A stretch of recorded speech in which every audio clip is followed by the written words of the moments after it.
What's up, y'all? What's up? What's up? Let's get this rolling. Happy Sunday.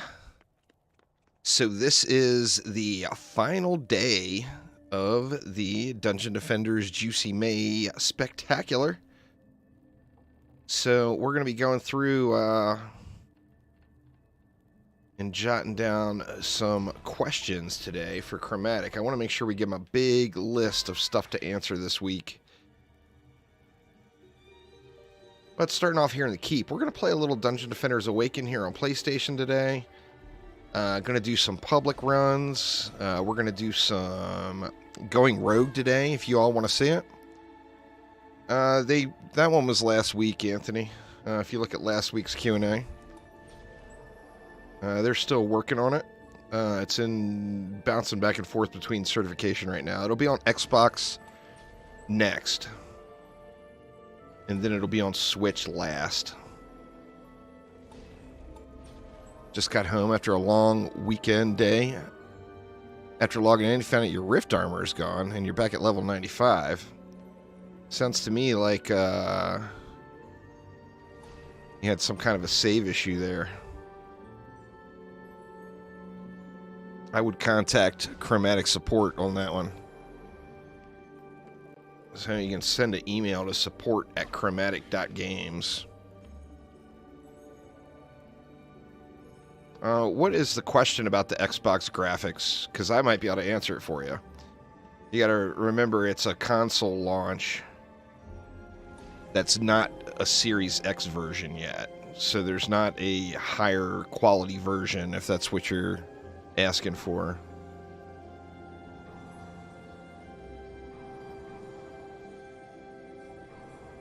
Tried Rifted on Nightmare for the first time. Endless Spires campaign. Copter Ogres were too much. Then tried again and tried Nightmare Road to Survival and got to Wave 20 and then got overrun. I mean, if you made it to Wave 20 in Survival, you should be able to steamroll the campaign. Well, I mean, that's an awful lot of grind. I personally would send a message to him and say, hey, WTF, you know. The problem is if you want to play today, it's on a weekend. Oh, Wave 20 was on Ancient Mines. Yeah, that's a big difference. Ancient Mines is definitely the easiest break-in map. If you made it to Wave 20 in Mines, though, you probably got some pretty nice gear. Compared to what you're getting from campaign. Particularly on that final wave or whatever.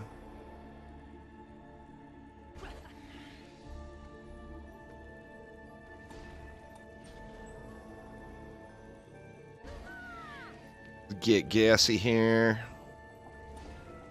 I've been using this same build. I should switch over to a slime or a sludge launcher and a beam build.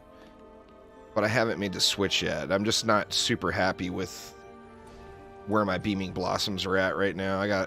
I just need to run some of those Lichen King bonus waves. And have gotten very few of them done so far. Well, I mean, I've gotten a bunch of them done once, but haven't put the grind time in on any of them yet.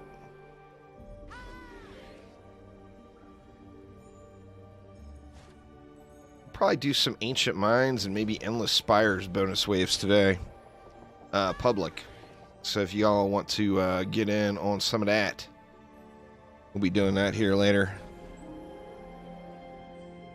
It doesn't matter what console you play it on. It's one game version. If it's a regular old Xbox One or if it's a Series X, it's the exact same game version. They don't have a separate game version for the higher end consoles yet.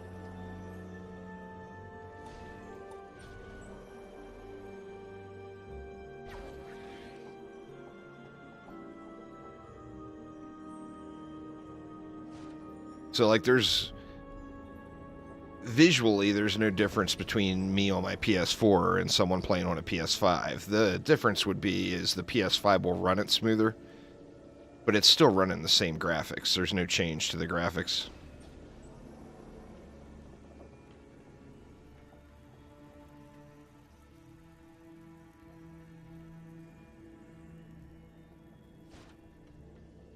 Just got to realize there's one game version out for each platform right at the moment, you know.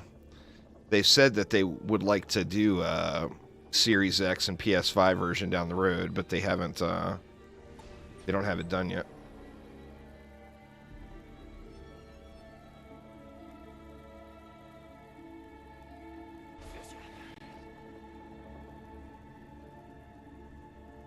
And sadly, to be honest with you, now I don't know, this is just a guess, but remember the Xbox was the first version out. Oh, I get what you're saying. You don't have to be good at typing. Apparently, you've never seen me type, Hydro, because you're way better at it than I am, let me tell you. But Xbox being the first one out, and like PlayStation being the last one out, and then plus PlayStation going through the months and months and months of certification, it gave them a lot more time to kind of fine-tune the port, you know? Now, that's just my opinion. That's not something that they've said publicly, but I mean, the PlayStation version looks really, really good.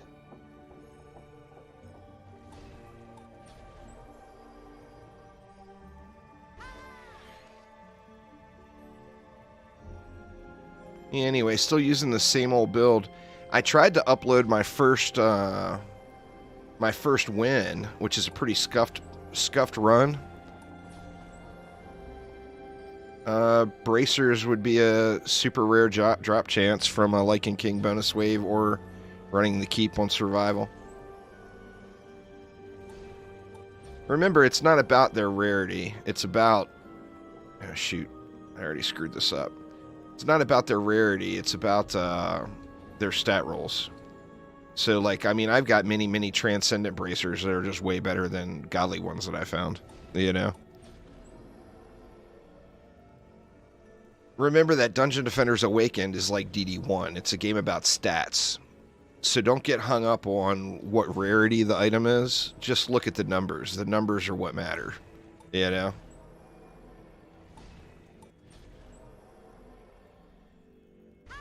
Let's do it like that instead. We can fit everything a little tighter in here.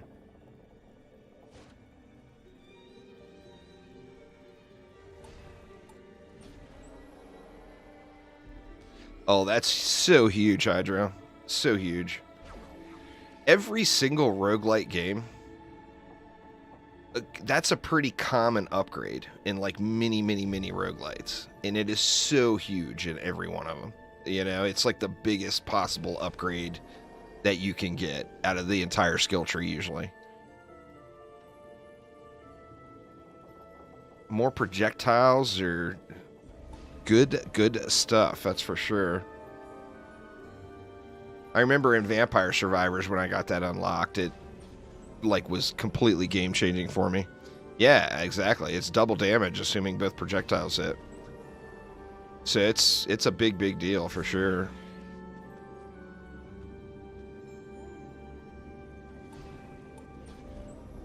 Get some gas in. I think I forgot to upgrade that other lane. Let me move this back. The way we give it the buff beam, give it a little more area.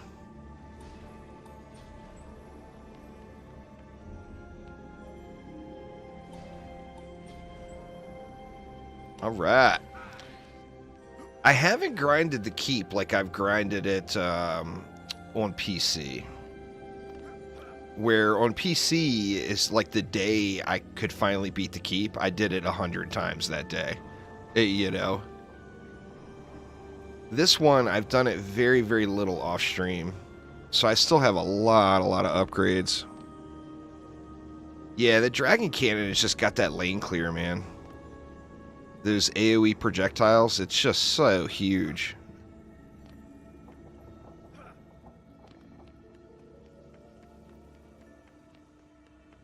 Throw a few ups in here.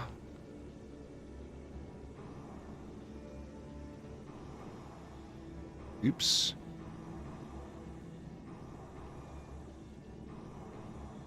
I feel like I missed upgrades somewhere. I've got too much leftover mana here, so I didn't upgrade something properly. Hopefully, I don't get beat up over that.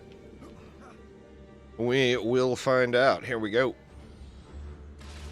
So yeah, anyway, today, gonna play, obviously we're starting off with some DDA here, but gonna play some, going rogue, whatever you guys want, basically. So I'll put a poll up, later on after we get a few matches in here. And, you all decide, what's it gonna be. Now, I mentioned I was going to be doing a poll on live streaming here soon. That should be up tomorrow morning. So I'm going to put a video on it and kind of give you all kind of an explanation of my thoughts on the matter after streaming for a whole month here on YouTube and not streaming on Twitch. And I'd like y'all's honest feedback for sure. I know some people, only watch edited content on YouTube, and, obviously I don't want to be irritating those folks by spamming live stream notifications, because YouTube, YouTube notifications can be a little bit irritating. I will freely admit that.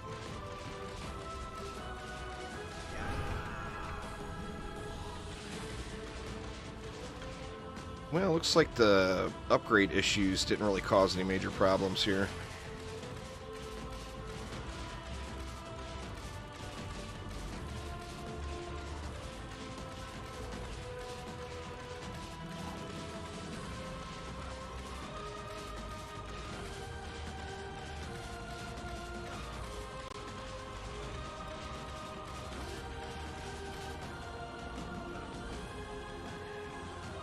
It's actually running a lot smoother now, even though I haven't had any major upgrades. I've gotten small upgrades here and there, and those, go a long way.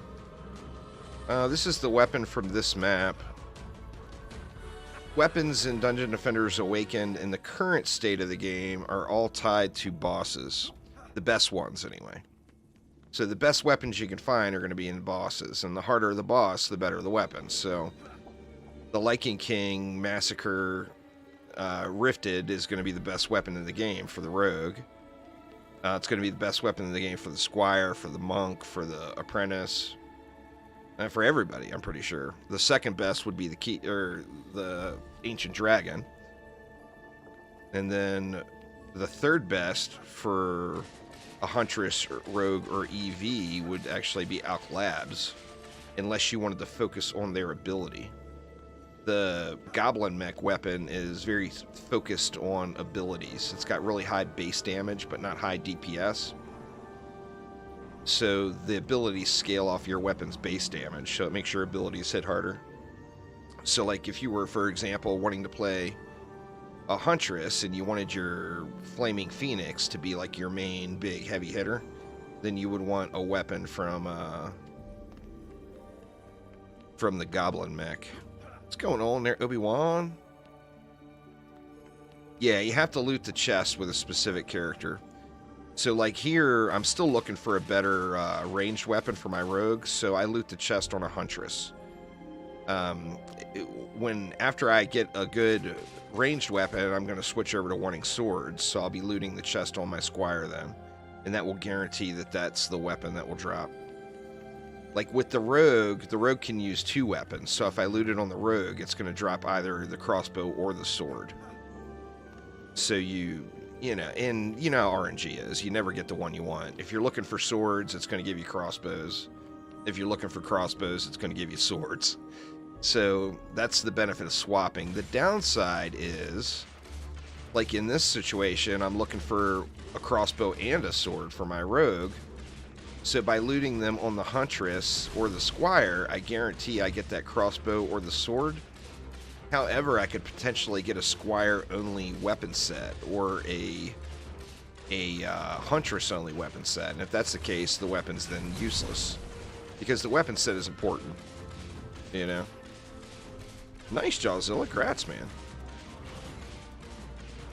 I think my first attempt, I don't even remember what I got to. It wasn't very high, though. I think it may have been like 16, 18 or whatever. My first attempt on PC, I only made it to like wave 9. But I was trying it way, way too early.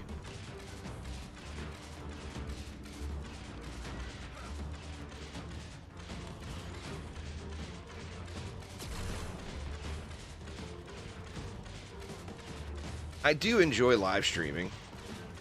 I like having the chat interaction and not just sitting in front of my computer and talking to the monitor. And then of course you got the editing as well. So if you record a video, it's not like you just record a video and upload it. You got to go through and edit it and process it and everything else. And it's a lot of behind the scenes work where, you know, I'm still going to do edited videos, don't get me wrong. But I want to, you know, I want to live stream. I want to do both, you know. Aramir's got some really solid builds. But a lot of his builds may, you know, Aramir's a hardcore grinder. So he's got a lot of really, really decked out sets. So a lot of his builds might require a little bit more. I could tell you the easiest way to beat this map is with beams and sludge launchers. Throw a couple of wisps in. But beams and sludge launchers, they're just so good, you know? Like on PC when I do this map, I do wisps only. But my wisps are stupid OP. So I can go wisp only and just sit there AFK for the entire run. Until the boss comes, you know, and then the boss, I have to kill him.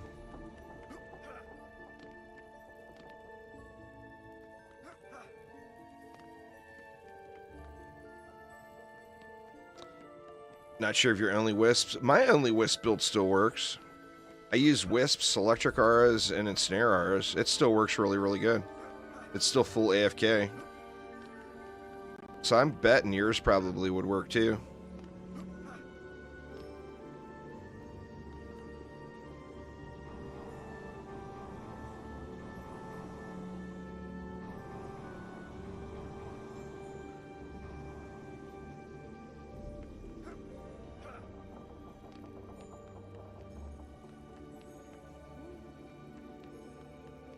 Live stream bug. What kind of live stream bug you getting there, Ermon?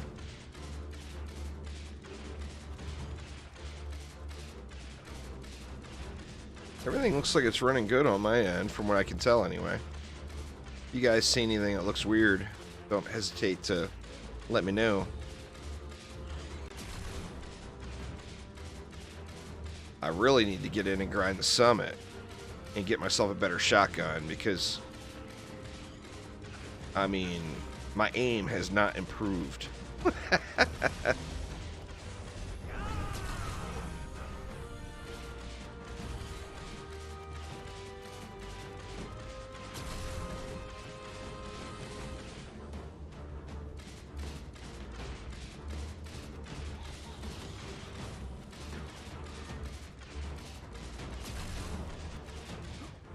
Still need to get a militia set for my rogue too. I'm still using a guard set.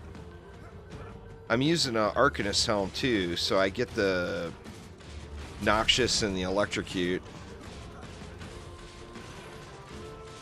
Half the fun is running around. Oh yeah, this one is chaotic, that's for sure.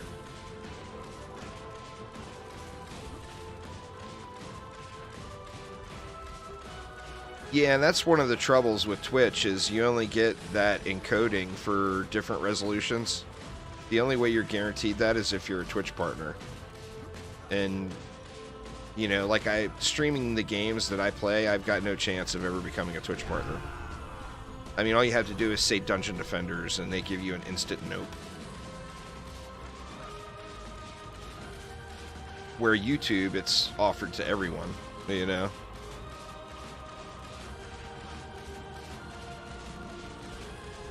Well, no, I've been live streaming. It's just like over the last 6 months or so, the majority of my live streams have been on Twitch. So a lot of people that just watch on YouTube never see them, you know?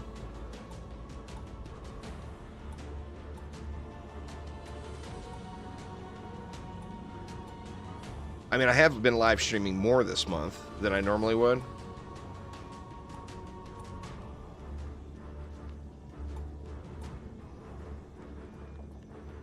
That's not a bug, Dialga. That's an intended thing by Twitch. They do that purposefully. Not give... non-partners don't get those encoding options unless... Like, if there's a large number of partners that are offline and not streaming, then occasionally they will allow it. But it's not a bug at all. It's intended by Twitch.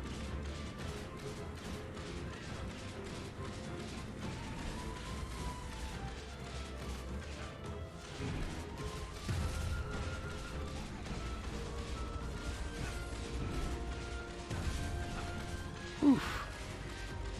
It was a little uncomfortable.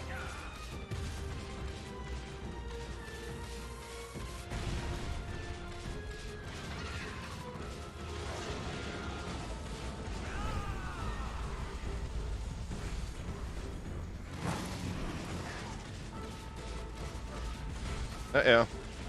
Something's going wrong somewhere. I got a core under attack. Not really seeing where it is, though. Shoot, and he's way over, too. He's going to come through the wrong door. Or no, he's not. He came over.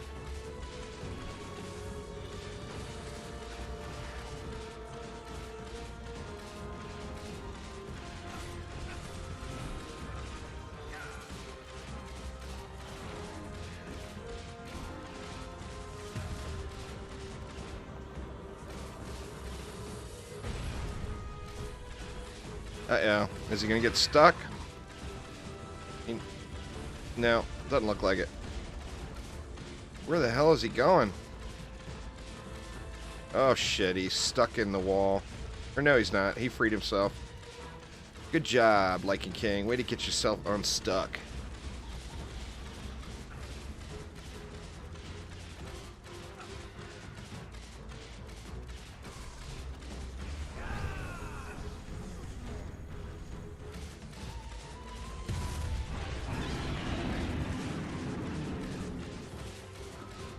Shoot, man. I have duffed this run, I think. Hopefully I can get through him here.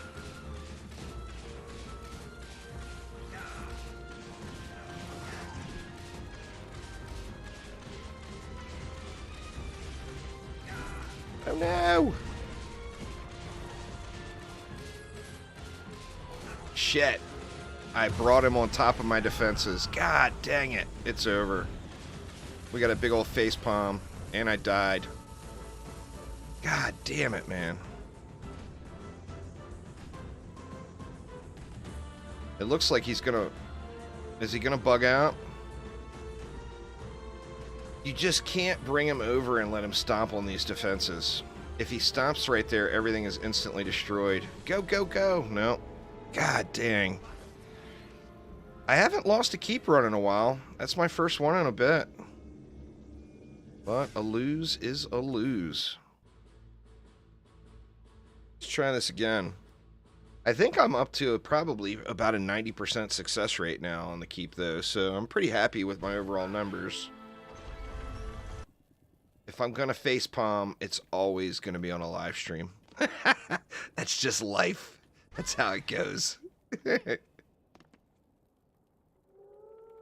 Now, I derped around on that one and got bad positioning a few times, so, I mean, that just extended it. On the Endless Spires campaign, I was watching my video with the timers. You had an ogre which got stuck on the stairs.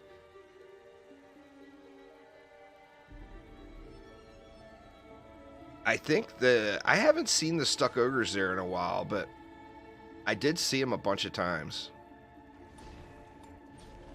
Stuck ogres on those stairs on spires.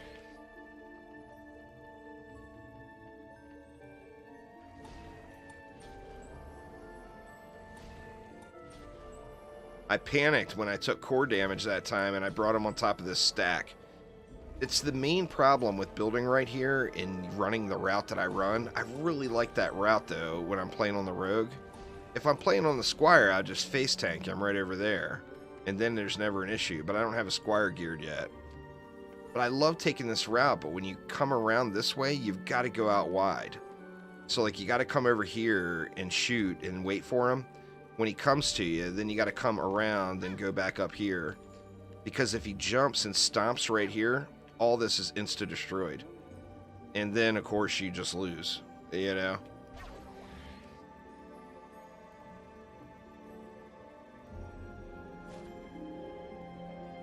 A big ol' face palm to start the day.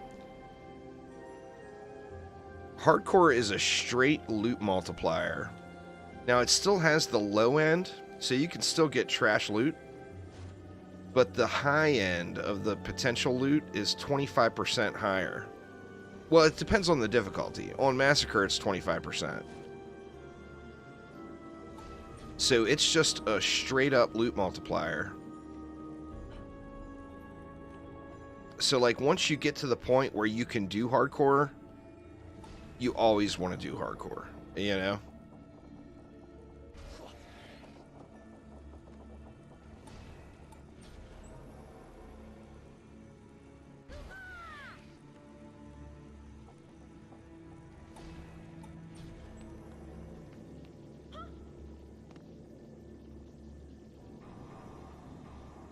God dang it, I screwed the upgrades up. It's alright.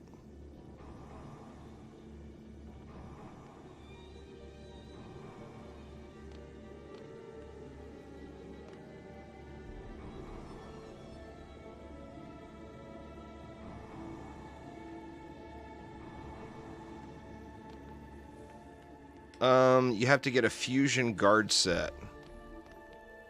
Each set is tied to a specific defense. The guard set fuses defense number 2. So since defense number 2 is, 6 wisp, 1 sludge. Since defense number 2 is the wisps, that's what the set you need. And you get a fused guard set from those locations. Screenshot that. And it's all guaranteed drops. The survival is guaranteed drops. The campaign is all RNG. And you may not even get a fusion set on campaign. It's just a chance of. Zorkoi, what's up, man? How you doing? Let me get my sludge in first.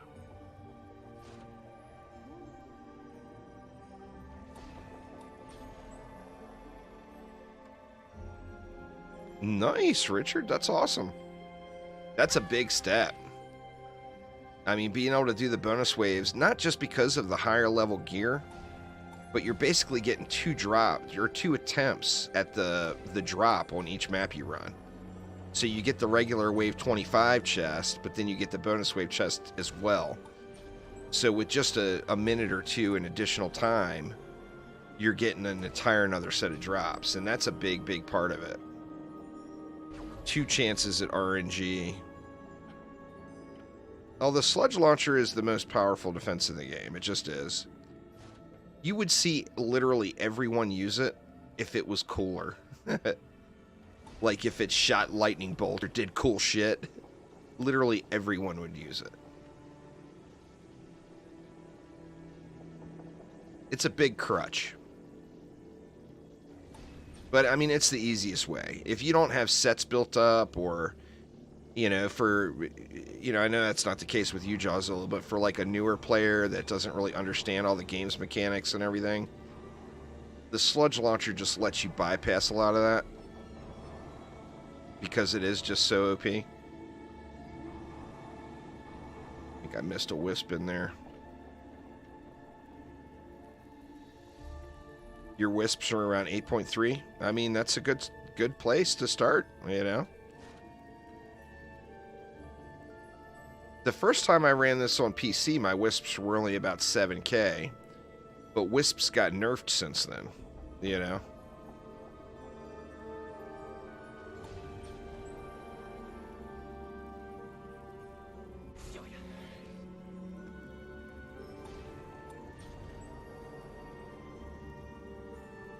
Then it does just take practice. Even once you get the stats, this is a difficult map.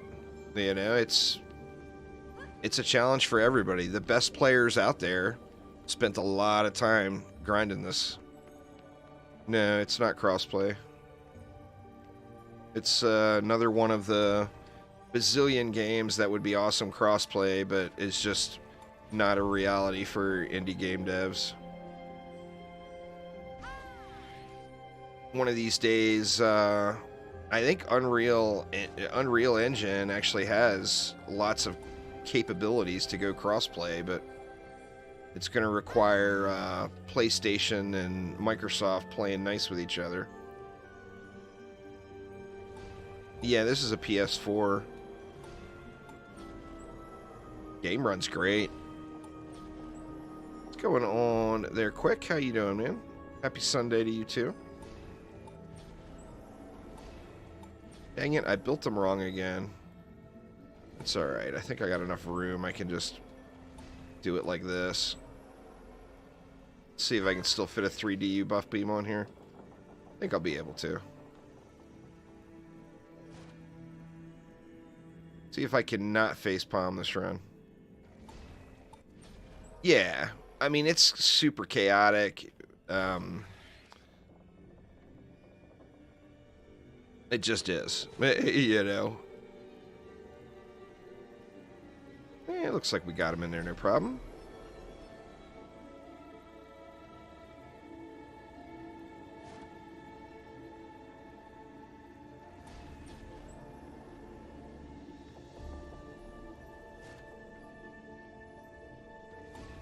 I should try a beam build here just to give you guys another look too. Another look at a different, a slightly different flavor. It's still good. It's still basically the same flavor, but it's just slightly different, you know.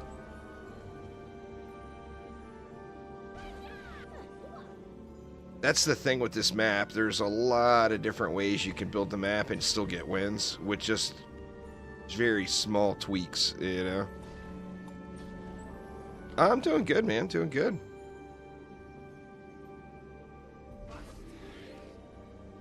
Chillaxing on a Sunday. I got a little stream time in. My mother-in-law is making chocolate chip cookies right now. So as soon as those things come out of the oven, I'm going to have to take a short cookie break. It's just going to happen. Nice, Hydro. Grats. Grats.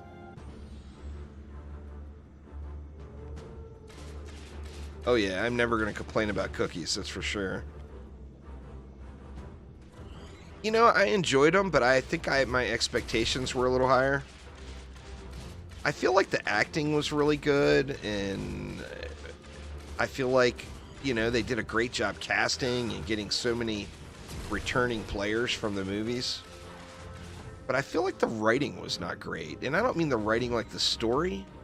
I mean like the script. I don't know. It felt like it was a little lackluster in areas. Now, you know, it's the first 2 episodes. There's many more episodes to come, so we'll see what happens. I debated on doing a impressions and review video, but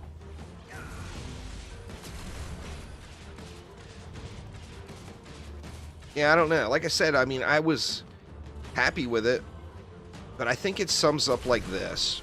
This is the way I described it in Discord. If you're a big Star Wars fan, the first 5 minutes gave you goosebumps. The first 5 minutes of episode 1 gave you goosebumps. The last 5 minutes of episode 2 gave you goosebumps, and everything in between was kind of meh. I think that's a pretty fair, short description. Like, it started off with a lot of fan service, and it ended off with a lot of fan service. But everything in between was like a bunch of fan service without content. It almost felt like they tried too hard to get references in from the movies, from the comics, from, you know, from Rebels. It's like they it felt like they over attempted, you know. I liked the first season of Picard. I thought the first season was pretty well done.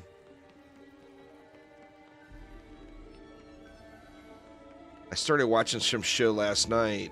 What the hell is it called? can't remember. It's a show about, there's like this alien ship that lands on Earth, and it creates this big protective shield around itself, and,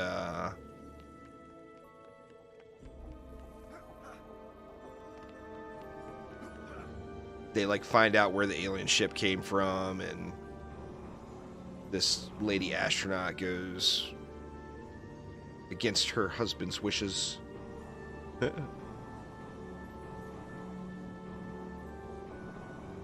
Oh shoot, I upgraded the wrong lane. That's alright. I can upgrade the other lane next wave.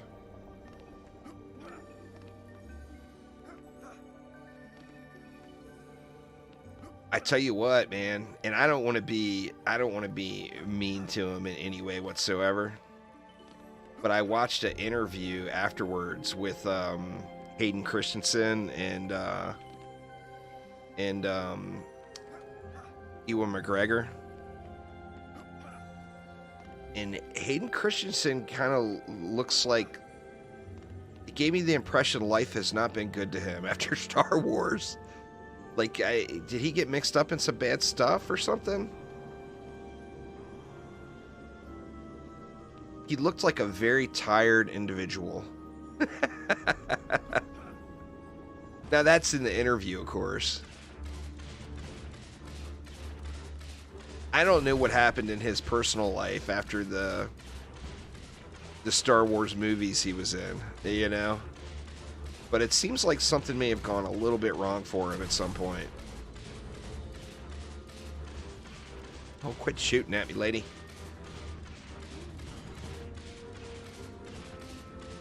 But I don't know. I mean, I'm excited to see the rest of it. I'm going to watch the rest of it. I like the whole concept. I think it's a smart move from Disney, you know? You're catching flack from Star Wars fans when you just bought the franchise. Throw in some Obi-Wan and Darth Vader. Why the hell not, right? Seems like kind of a no-brainer sound strategy. I mean, they did good with Baby Yoda. You can't. I mean, that was like marketing brilliance.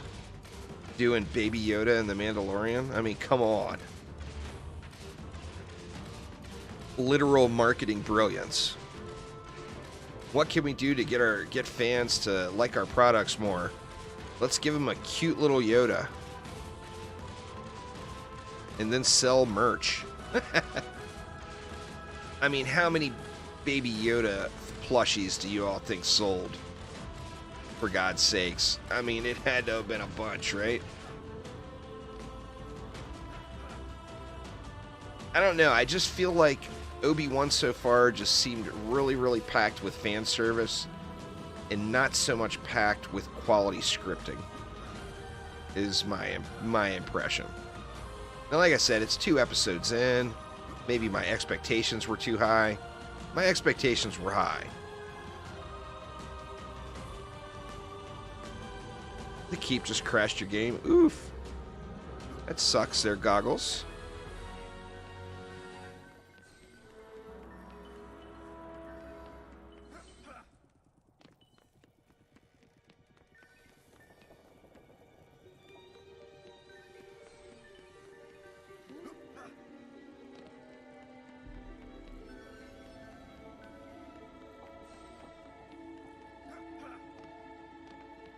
I tell you, I kind of hope they do a PTR for the...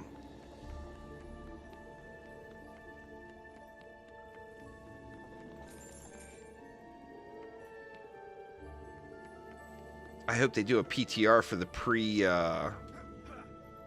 pre-episode 2 update. I don't think they will, but I hope they do. I'm excited to see more changes to DDA, you know? I'm excited to see stuff coming. And of course it takes time to do all that stuff, but, you know, I mean, I'm a player just like you all are. I want it now. I played DD2 when there's an update, but there's really nothing left for me to do in that game. I'm not going to play it just to play it, because I've done that for way too many years already. But it, you know, as they get updates, I'll play it. There's, you know, we know Chaos 10 is coming. That'll give me a day or two's worth of entertainment. But, I mean, realize I've been playing DD2 for 8 years.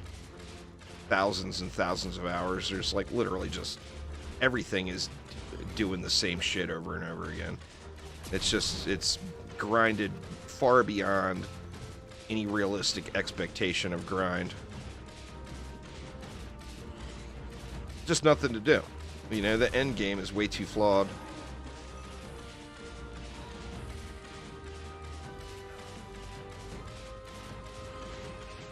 That, and even if the end game wasn't flawed, I would be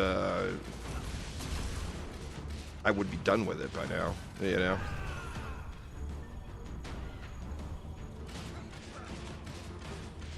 But Chaos 10's coming. That'll keep me busy for a weekend probably.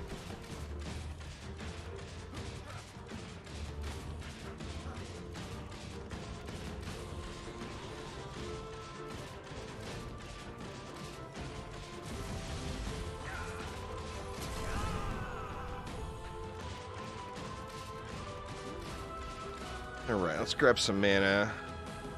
Try to get a couple upgrades in. Hopefully I can not derp this one. That would be ideal, right? A derp free run. Crazy.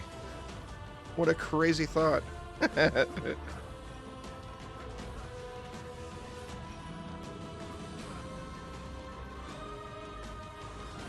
Here's a little taste anyway. 4,200. We'll dump that right here real quick.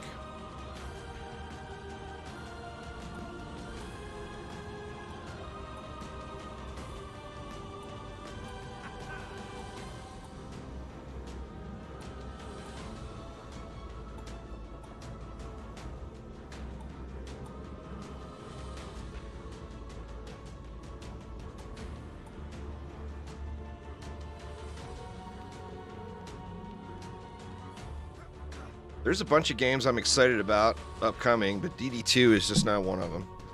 You know? Well, DD2 is not upcoming. DD2 is outgoing. So there's a big difference. But like I haven't played My Time at Sandrock at all. And I've been, other than that little intro video, and I've been super looking forward to playing it. So, I mean, just that alone, the grind games have taken too much grind away from just regular old enjoyment time. Where the hell did he go? Oh, he's over here. Damn it, I went the wrong way. Derping it up again. Oh, and I died. God damn it, man. I am just not meant to complete the keep today, apparently.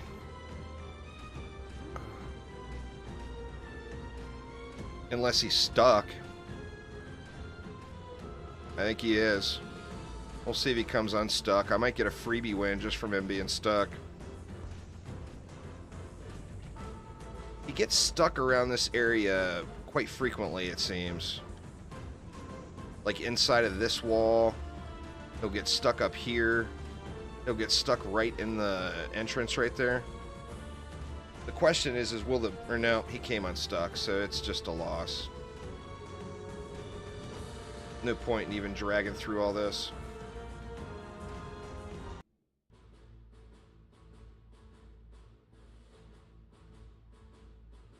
Because that build will probably hold for 10 minutes before it dies.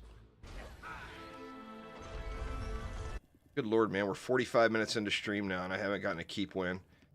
I planned on this being like the first 15 minutes of the stream. Big oofs. Big oofs. I mean, I've done the build successfully like 15 times now, so I know it's not the build. It's 100% the player. They're low priority. Wisps have a target priority. They're always going to go after nightmare enemies first. They don't go after what's at the front of the line. They have a target priority set. That's why you always mix in an AoE defense, like auras or whatever. Wisps are there to kill the big mobs. You have to put something there to kill the small mobs. So, like, if there's, say, a Djinn that just spawned at the back of the lane, and there's a goblin right here about to smack the core, the wisps are going to go after that Djinn in the back of the lane, because that's their target priority.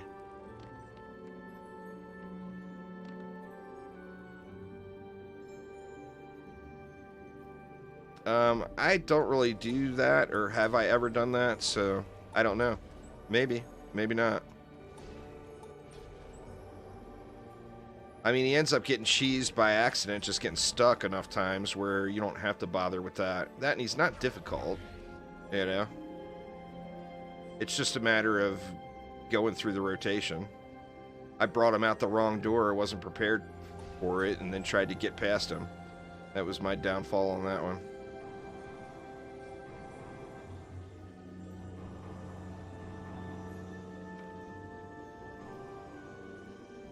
But I'm never going to cheese them intentionally. It's just not, you know, just not my flavor. I mean, I don't judge. I don't care how you do it. So don't confuse what I'm saying there, but it's just not how I play.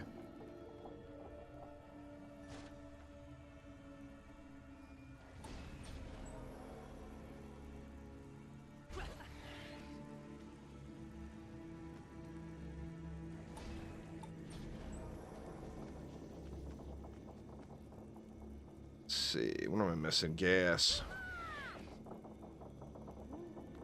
The sludge launchers are blowing up the little guys for me. Oh, I love cheese, man.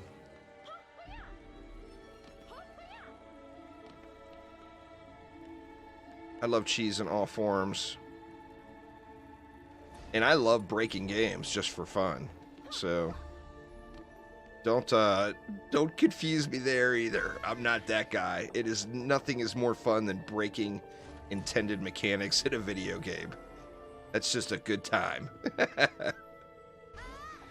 But for like just this situation, like a challenging boss kill, cheese is good, man. Swiss cheese. I think I like Swiss more than most, but I'm a fan of all sorts of cheese. I like the sharp cheddar. Nothing wrong with some sharp cheddar.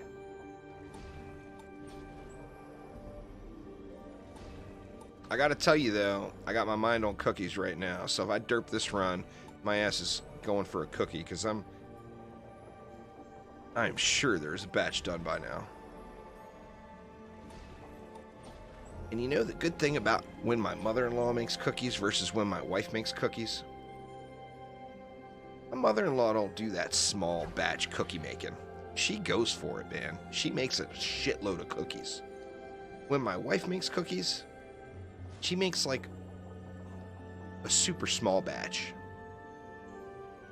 Like the next thing you know, they're all gone. I don't have that problem when my mother-in-law makes the cookies.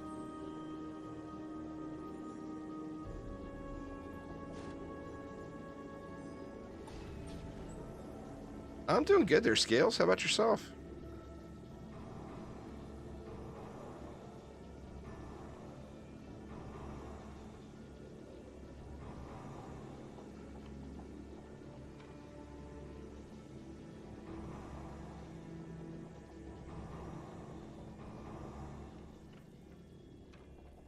Right, what do we have here? Hopefully I get a little luck here. This map does, man, it wears on you after a while, because you just have to grind it so many times, depending on how many heroes you want to duck out. This map definitely wears on you. Just came from another YouTube stream, nice. YouTube finally added raiding in, but they did it in such a weird fashion. I didn't watch it there quick. I haven't had time for anything. I feel like I've got more DU left than I'm supposed to have, too. What did I do wrong? I have 6 there? I do. I got my gas, my aura. I don't feel like I should have this much DU left. I got the 6 there. I got an aura, gas.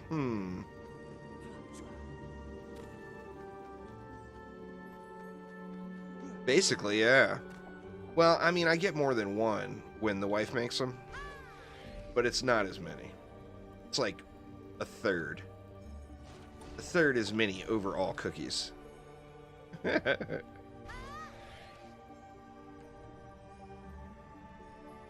then there's always another aspect of that too.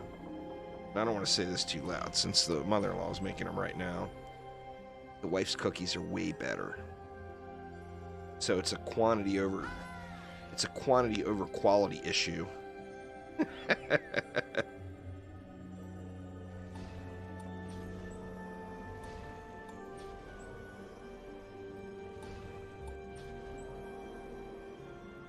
And I mean, how bad is it, really? Even a bad cookie's still a cookie, you know? It's not like they're bad when my mother-in-law makes them. They're just not as good.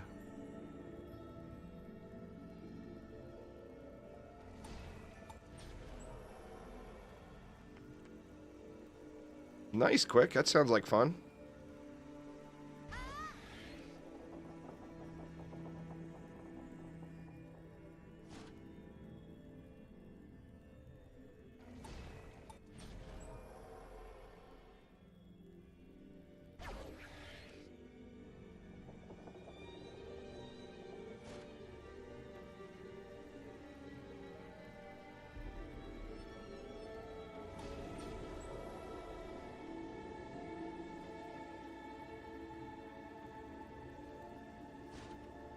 Win or lose, we'll get another map going after this one. I won't sit here and grind this crap all day. I don't know what my problem is. I can do this map in my sleep now.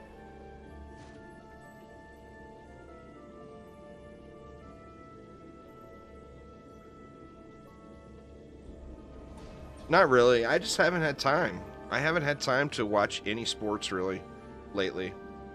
You know, working multiple jobs and trying to keep the content flowing and still get live streams done and everything. I've had zero time for leisure sports entertainment. Quite unfortunate.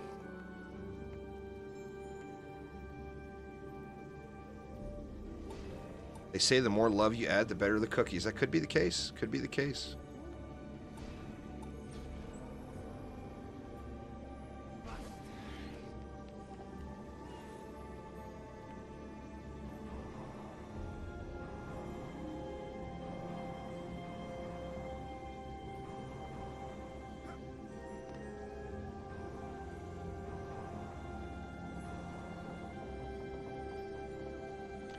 All right, let's see if we cannot derp it out.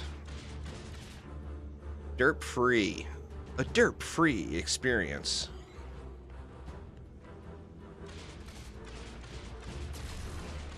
Yep, that's the week 4 giveaway. God dang it, I messed up the bot again, huh? I didn't realize. The link is right, but that's week 4, not week 3.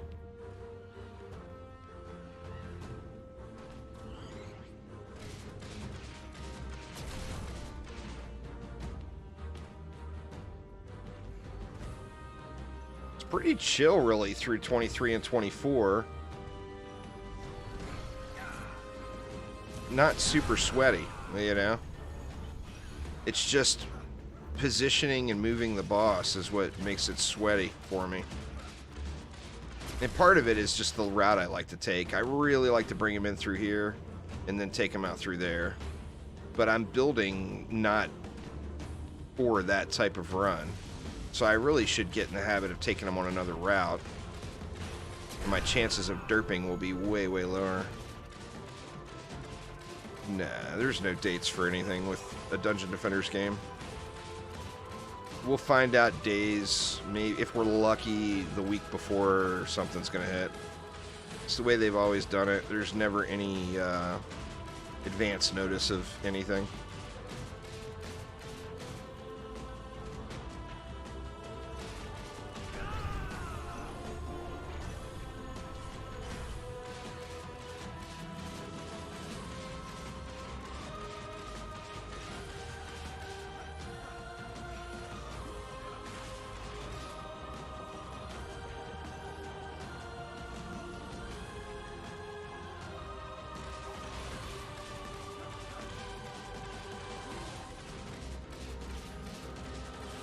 C8's easy. Spam towers.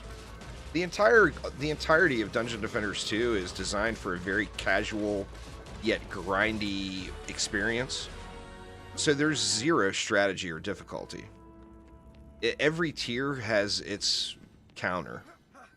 Chaos 8 is use towers. Use towers, add in some CC, equals win.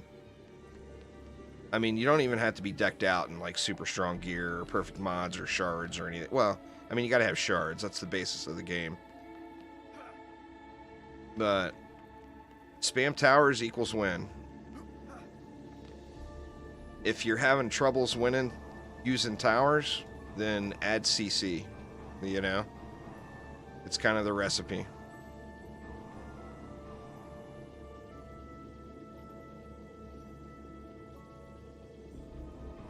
Finally jumped through the hoops and got your name changed. That's fair. That is fair.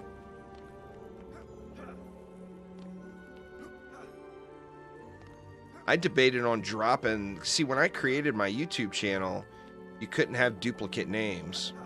And believe it or not, Juice Bags was already taken.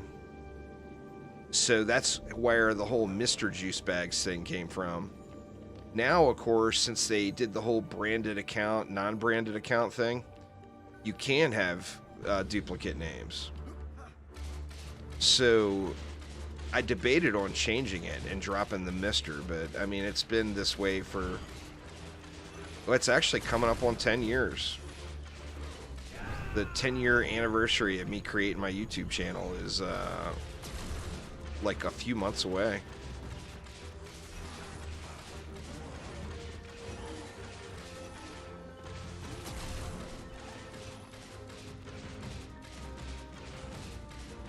I was hoping to get to 50,000 subscribers by then and do something special for it, but I don't think that's going to be a realization.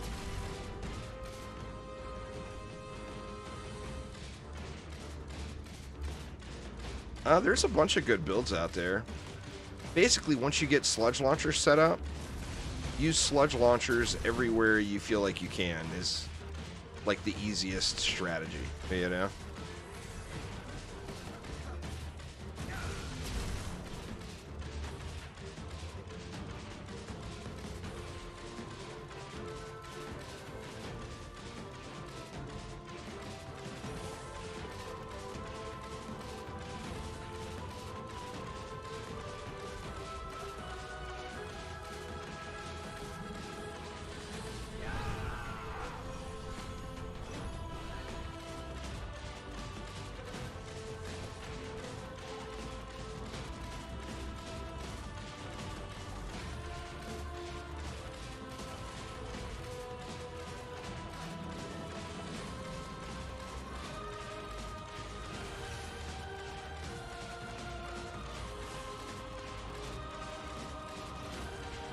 They said that everything in Going Rogue is a possibility for DDA.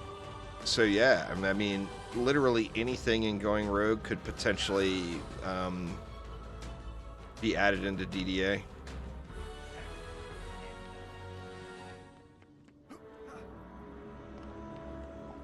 Yep, rating the videos makes a big difference. One of the big factors in the Google algorithm is how many ratings a video has.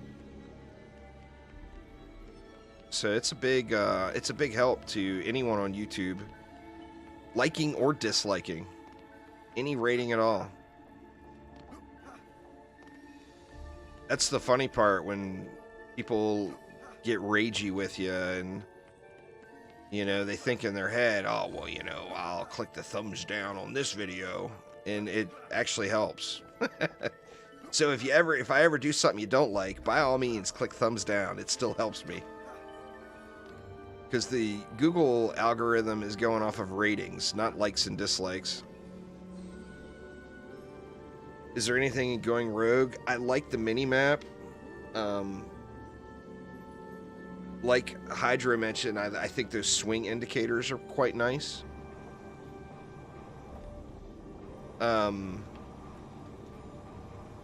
I like the visual changes that they made, but they said that they're not ready to commit that to DDA.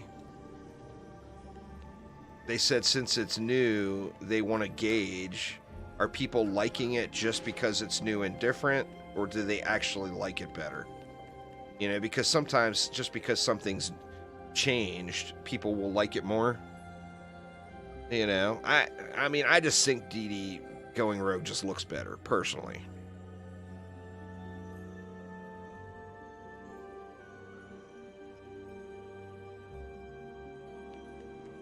I think that will be an on or off type thing. Remember, if they had to add, like right now, it would probably be very easy to add it in, as it is in going rogue. I love the art style of DD2, personally. I feel like the gameplay in DD1 and in DDA is better. I like the hunt for loot much more than I like just mindless grind of a number on a screen. But the art style in DD2, I absolutely love it. I think it's gorgeous. Now, a big part of that came with a big budget, you know? I don't, you know, obviously I don't know their financial numbers, but rumors have it that they spent about 10 times more on DD2 than they did making DDA. Now, DD2 wasn't made by a game development studio, too. It was made by a bank, basically, so budget was a non-issue. I mean, you know, obviously it was still a game development studio, but you guys know what I mean. The money was not going to indie devs. It was going to a big finance company.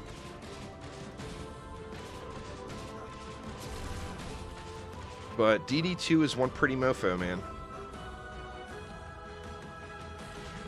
Not everybody agrees, though.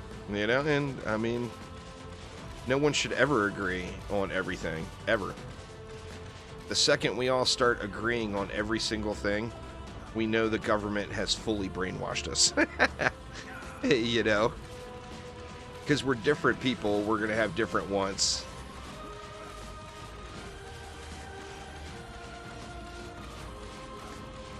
Alright, come on, don't screw up this time. Don't be a dummy. Win or lose here. Derp or no derp. I'm still going to change maps after this one. I really want to get a win in today, though. I haven't gotten a keep win in today yet. I mean, I didn't start playing until I started streaming today, but I didn't play offline last night either. I was planning on getting in and grinding a little bit, but I just couldn't really get motivated to play last night. I was in drool on myself and watch movie mode.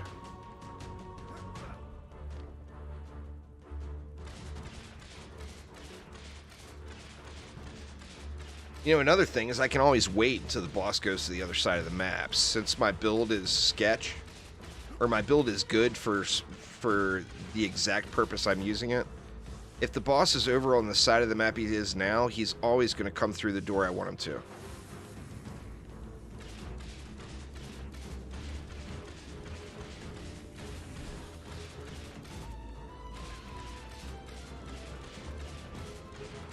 Don't you smash my shit now, mister?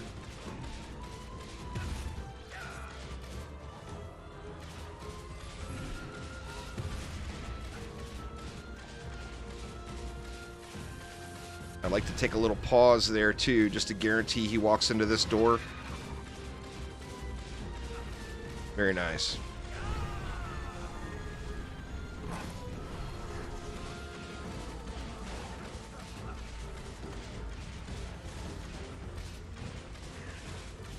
So he's over there again. Oh, I didn't crack his shield. I thought I did. He's over on that side of the map again.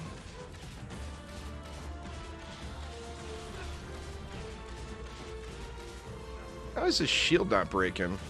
Am I not hitting him?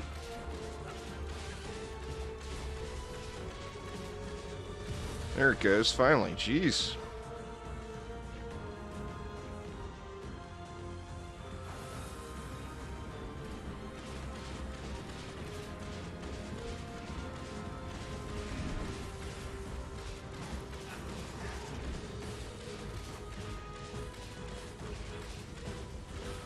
Shit. I got a core under attack somewhere.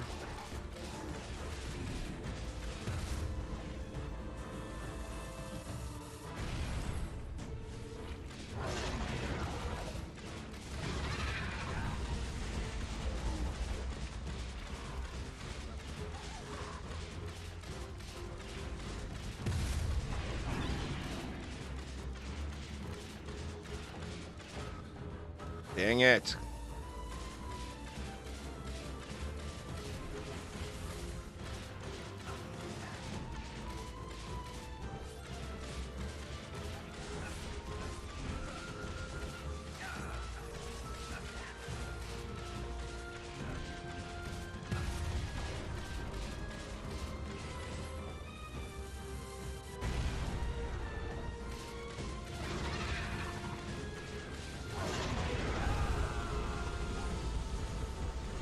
Damn, that's a lot of cycles this time. I normally get him in, well, I mean on PC I get him in 1 or 2, but on PlayStation I usually been getting him in 3. Couldn't get him down that time. Well, we got him now. Yay! Let's see, how bad were those cores? That was a little incidental damage. Probably a cobalt explosion or something. Because neither of the cores took that much. Alright, come on, RNG. Be my friend. Be my friend. Alright, Quicksilver, have a good night.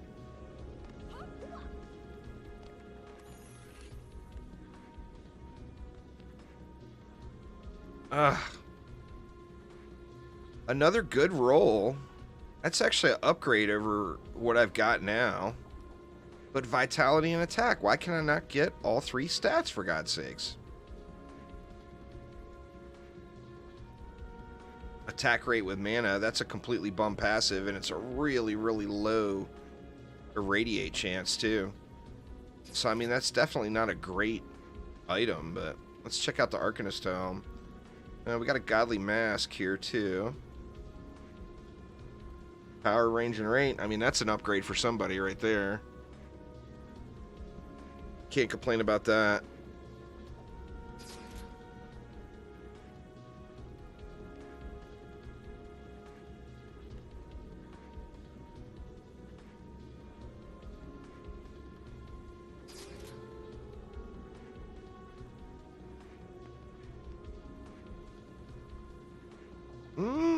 That's not a terrible minor piece. It's not great. It's got bum passives on it. But the roll is decent. That might be a good starter piece for somebody. Let's see. Nope. Dud. Straight dud. Man, I had such good luck with Arcanist Gear on PC, and I'm having such bad luck with the Arcanist Gear on PlayStation.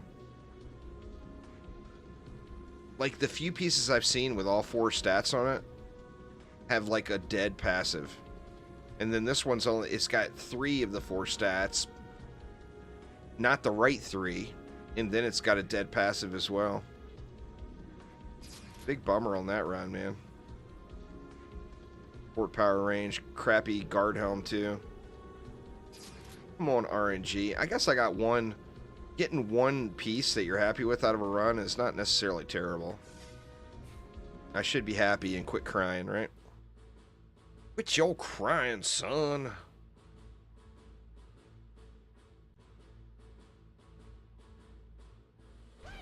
Oh, I did. And you know what? I had like 3 of them. I couldn't remember which one was you, Goggles. What is your name on Xbox again? There was like 3 friend requests, and they all looked familiar, and I didn't know which one was you. So I added all of them. Alright, let's see. Let's take a look. That mask might be good for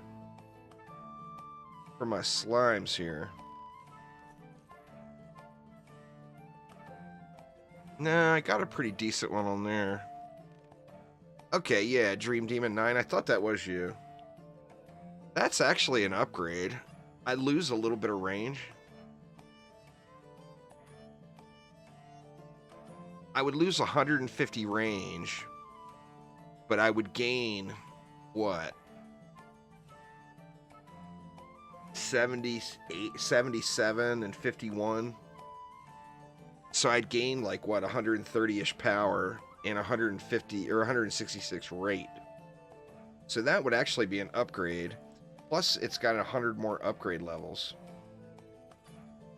Let me check my other heroes first. Let me check the Wisps.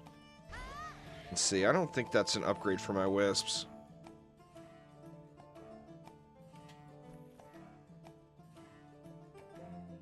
Nah, my wisp one is nice. But that is definitely a sludge upgrade. Which makes me wonder, the old piece off of my sludges, let me upgrade it first and then I'll get it equipped.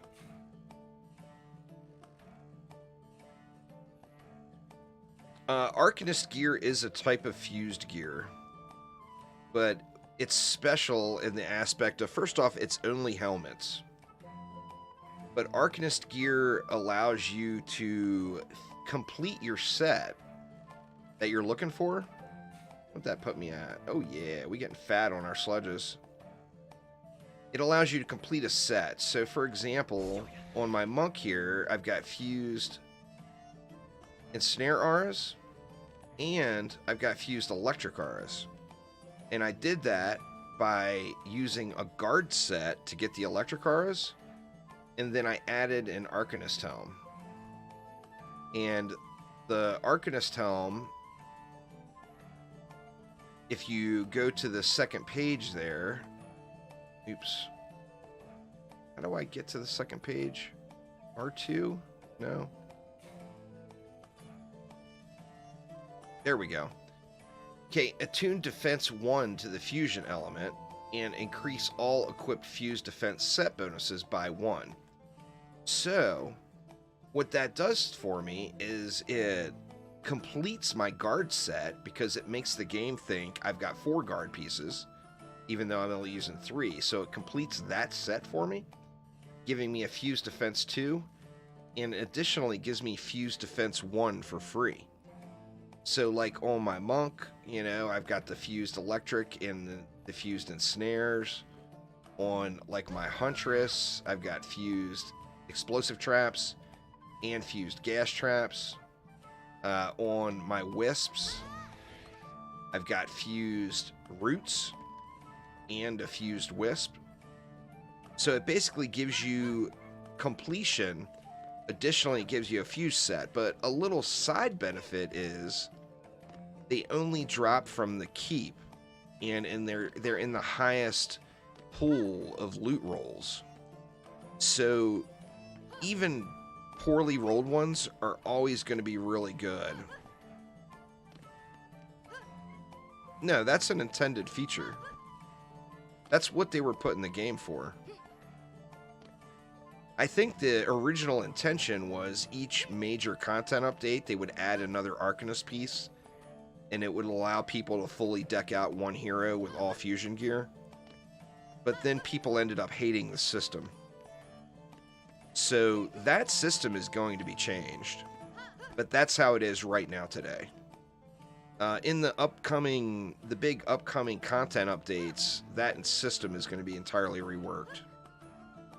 But today, that is the system. But yeah, it's an intended feature, no doubt.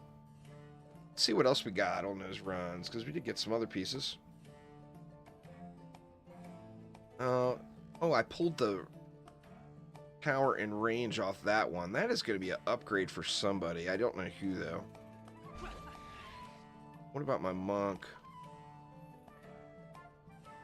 I mean, that's a huge upgrade for my monk. Holy shit. Yeah, we'll take it. Fat monk upgrade. What does that put my monk stats at? It's getting there. The challenge I have on the monk is I really want to use... I like using electric auras. So this, although I'm using the fusion auras, the fusion and snare auras all the time, I still have all my upgrades into power because I want to use electric auras. So, I mean, I've got all my stat points into range, but if you look at my gear, I upgraded power on everything, you know? But yeah, that's a nice upgrade there. But did we get anything else, though?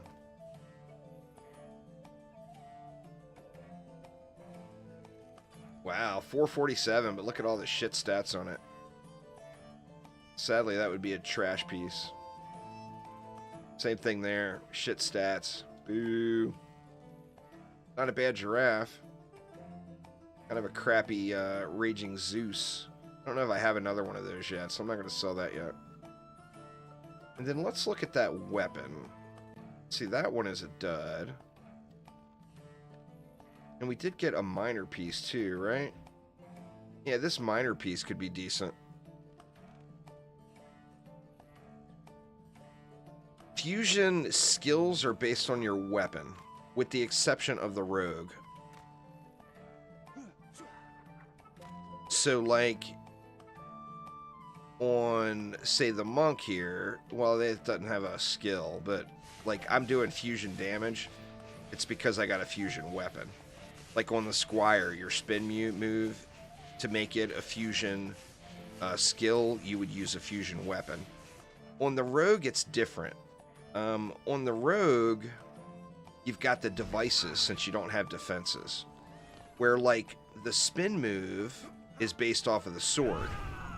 So since I have a fusion sword, that does fusion damage. However, the devices, we look at my device number 3, that's doing fire damage. And it's because I don't have a militia set yet. I'm using a guard set. Now, I am using the Arcanist helm. And the Arcanist helm, of course, affects defense number 1. Well, for the rogue, defense 1 would be as electrocute. So if I use it, let me let this dot tick away. If I use it, it's fusion damage. Additionally, I'm using the guard set. So if I use my noxious device, it's fusion damage as well. Ideally, you want the militia set because you want your napalm device, your third device, and then additionally, you would use an Arcanist helm, and then that would give you your first device. So the rogue is a little confusing. I did a video going through explaining it all. You know, let's take a look here. It's actually the same number of upgrades, but it's a faster attack rate. That chance to nullify doesn't really do anything for me, so I got a bump passive on either of these weapons. It's Inspired Assault, so it does match with my set piece. So this weapon would be a slight upgrade because of the attack rate. Let's upgrade it and look at it.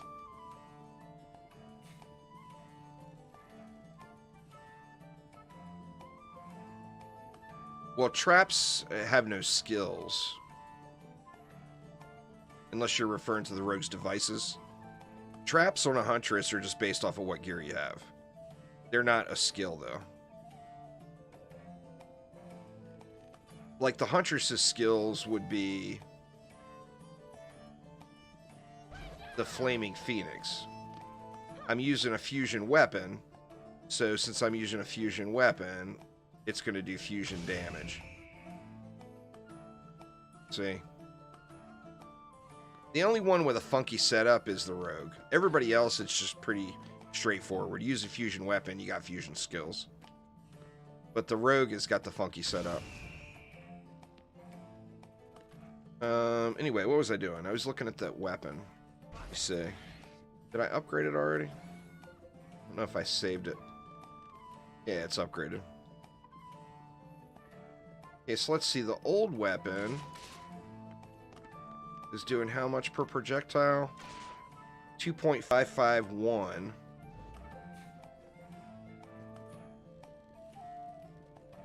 The new weapon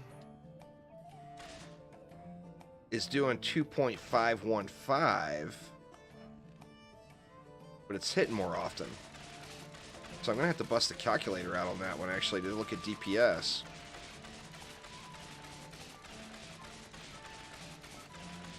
It was, the other one was 2.551, was it?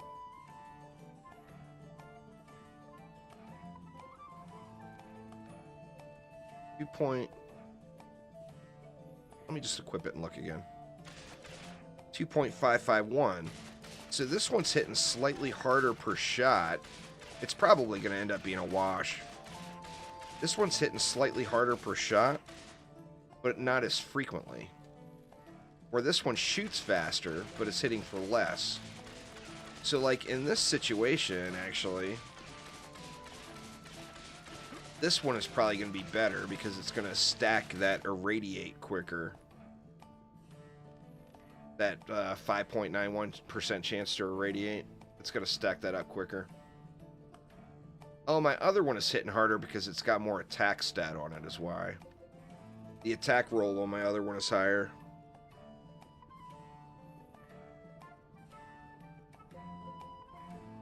Well, I mean, I can show you what I do on Massacre. You can use the same type of build.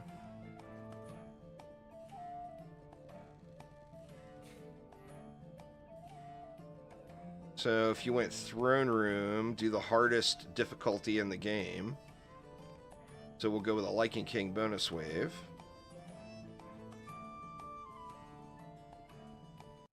This is what I personally do.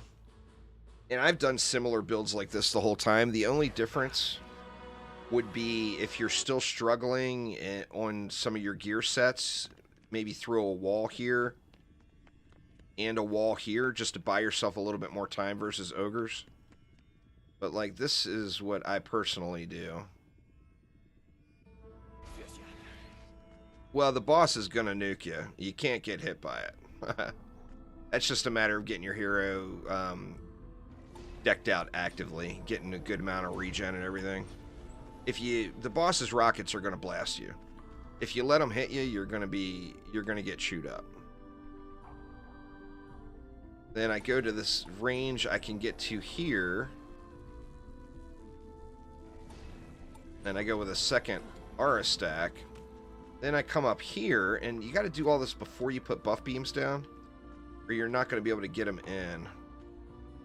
Yeah, like actually I need to adjust where these are at. Let me do this top lane first. It depends on your aura range, how difficult these are to place. If your aura range is big, then it's going to be harder to place, but you can just base everything off your aura range. This one, for this lane, just get it as close up here as you can get it. But where you place these other ones, where you put it in the lane, is going to depend on how much your range is. And you want the center, you want the edge of your aura to basically be at the core. So depending on where your range is at, you would place it differently. But you want the outside range of it to be right at where the core is at. And then basically you base this one off of that, and you put it as close to the other one as you can get it. So once again, depending on where your range is depending on where the placement is. That's as close as I can get it here on this one. So I'm going to put it right there. Then I'm going to do the same thing with gas traps. I'm going to give myself a gas trap right about at where that aura split is. And then another gas trap right about where this aura split is. And the reason I do that is because I want to share one buff beam. So now I'm just going to put a 3DU buff beam right here to hit all that stuff. And now that's GG's. Then we come up here. We want a gas trap here as well. And then where you place this one, you just want to get it on your buff beam, which we're going to be putting up in a minute. Well, you got to change your setting in Tavern. There's a red button on the wall that lets you change the difficulty. Because your range scalers will be different depending on what difficulty you're playing. And how hard they hit will be different. So you got to use that big red button. Then we're going to go with roots right there. And then I'm just going to spam wisps. And this is, actually we'll try it right now in this video. This is, theoretically, it's the kill the Gobu mech while you're dead fully AFK. We'll try it out right now and see if that works. I haven't tried it yet, so this may end up failing. But this is one map that people have a challenge doing sometimes. But it's a map that if you just pay attention to the boss mechanics, it's very difficult to lose. And it comes down to, do you have enough power to kill the ogres? If you have enough power to kill the ogres, you cannot lose this map. assuming you do one thing.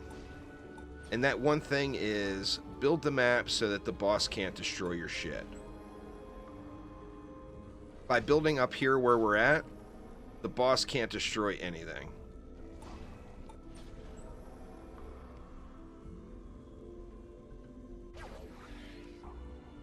Nice, nice. Hopefully you all are having fun. Not yet, but that's something that's coming. And there we go. That's the build. Now, notice I put nothing down here that could be destroyed. And the reason is the boss can't walk upstairs. So he can't get up here and hit this. So since he can't get to it, he's not going to aggro to it at all. Drops are based off of what difficulty you're playing. Wipeout. And then we'll just spam upgrades. So the higher difficulty you play, the greater pool of loot. And it's a grind game, you know. All Dungeon Defenders games are grind games. So it's get to the highest difficulty in the game, grind the highest difficulty of the game until it makes you vomit all over yourself. And by that point, you will be close to having good gear. Then grind it a little bit more, and then you'll be there.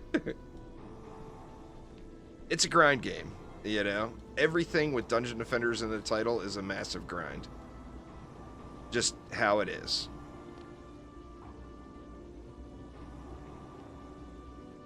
The Goblin Mech will not damage the crystal now. Now, everything else that's coming at you will, though, except the Copter Ogres. But let's try to chillax it. We'll try chillaxing it out. I'm not even going to get on a DPS hero. Oh, yeah, there's bosses on survival also. Absolutely.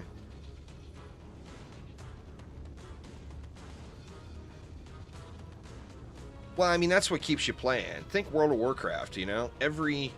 You grind and grind and grind and grind and grind for 9 months to get yourself your crazy heirloom piece or whatever from whatever raid with a 10% chance to drop, and you're fighting other people on rolls for it in the raid, and you finally get the item you want, and then an expansion comes and it makes that item completely irrelevant.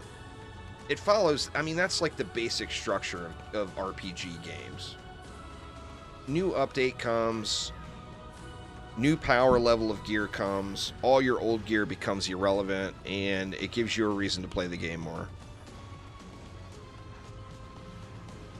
My monk stats, I just showed them a little while ago. I don't remember what they were. They're getting there. I'm like 7,000 plus power and almost 7,000, 6,400 I think it was on range. But I'm also doing the hardest difficulty content in the game. So a Lichen King bonus wave, you cannot get any higher difficulty than that. Now the first boss, I'm just going to spray him down because the first boss is going to be easy peasy. But I'm going to have 2 boss waves here, remember, because I'm going to have the regular Wave 25 Massacre Rifted Hardcore boss, and that's step 1. And then step 2, I'm doing the Lichen King bonus wave, and that's the real challenge. I mean, just clearing the survival is the real challenge at first, but I'm past that point now. So the real challenge is the Lichen King bonus wave. Yeah, the end game grind in DDA is based off of bonus waves, and those are tiered as well. Like the first difficulty bonus wave you would get for this one is the Ancient Dragon bonus wave, and you would get that by clearing Summit, Massacre, Survival.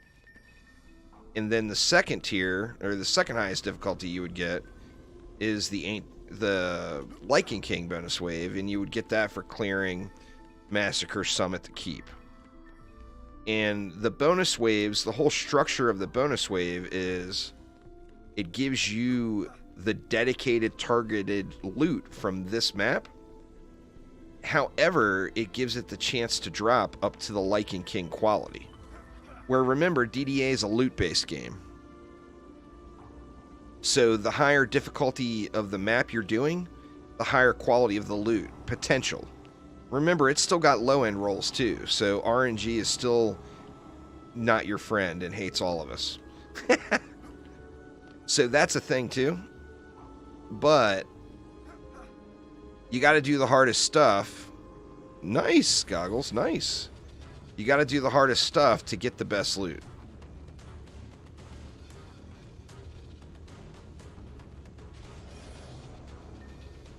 I don't remember the targeted drops from this map. There's the genie. The genie pet. Or no, it's the Ramster pet that drops here. The genie is ramparts. So, like on the bonus wave, I'll get energy drink, a Red Bull pet. But that's not a pet that I want to use anyway, so I don't care about it. But I am curious to see if it can AFK it, though.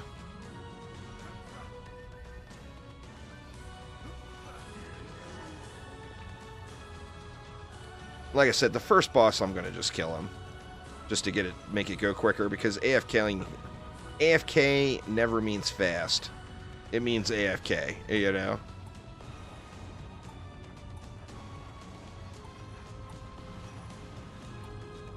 And of course, you know, if I am able to do it, Chromatic's going to change it later, so I probably shouldn't do it, but...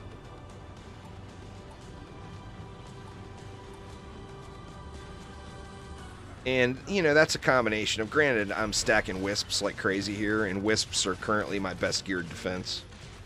So, I mean, obviously, if you come in here with low-quality gear, it's just not going to work out. Trying to AFK it with this build.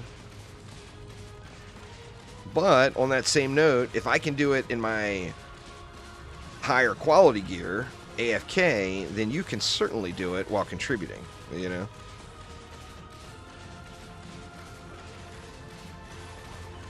It's I had to turn on subscriber only mode because I'm getting so many bots. So I hate doing it. And you have to be subscribed for 10 minutes. You notice yesterday we got no sex bots.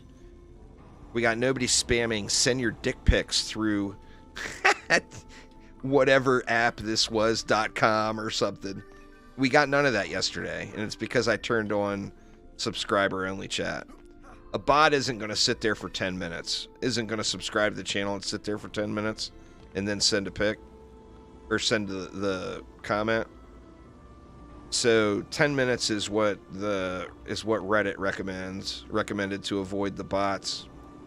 That's why Nightbot is spamming that up, because I don't feel good about it. I'll be fully honest there. I am very grateful for every single person that comes and watches my stream. And I think everyone should be able to chat.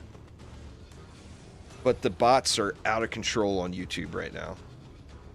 So it's like my hands are tied kind of thing. I don't like doing it, but I also don't like having to tab out of the game every 5 minutes to ban a brand new bot account that keeps getting created over and over and over. Yeah, it's just one of those shitty things.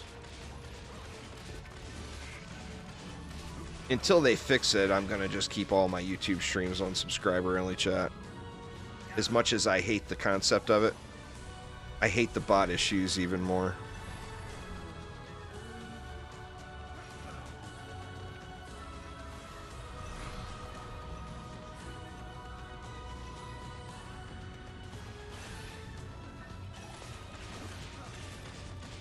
Now, you'll notice on my rogue, I'm going to basically just ignore all of the Goblin mechanics on wave 25. I can't do that on the bonus wave, but for the base boss kill here, I'm going to ignore the boss's rockets and just take them all to the face.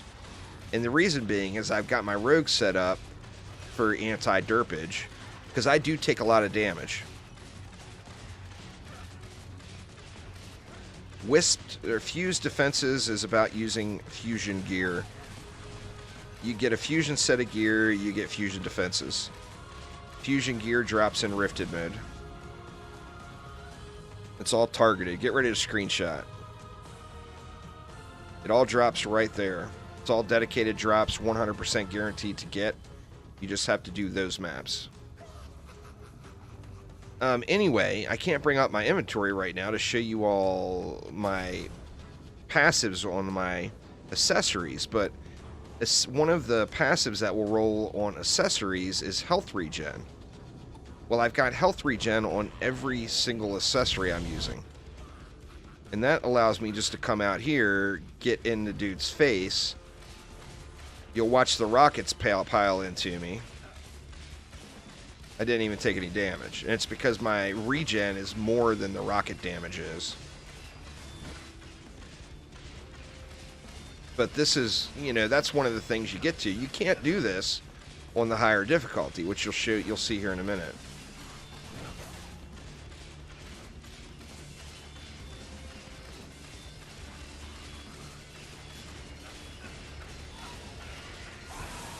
All right. Another important thing, I think most of you all know this, but I'm just going to say it anyway, is before you loot a boss chest, always be conscious of what character you're on. Like, the sword, a better version of the sword that I'm currently using would be the best thing for me to get on this map. So to get that sword, I need to loot the chest on a squire, and that will guarantee me a sword drop. So I'm going to pop a squire into my deck, pop on my squire, and that's going to guarantee me I get a sword here. And there it is. Let's look at it. Oh, it's actually could be better than the one I have now. I'm not positive. I'll look at it after the run here. And then this map guarantees bracers. And there's my guaranteed bracer drop. And then this map also, you get a pet. Well, for the Wave 25, you'll get a pet that drops somewhere in the act. Here I got an obsidian gemstone. And then the fusion gear on this map looks like it's miner boots. But like I said, the fusion gear is a guaranteed drop.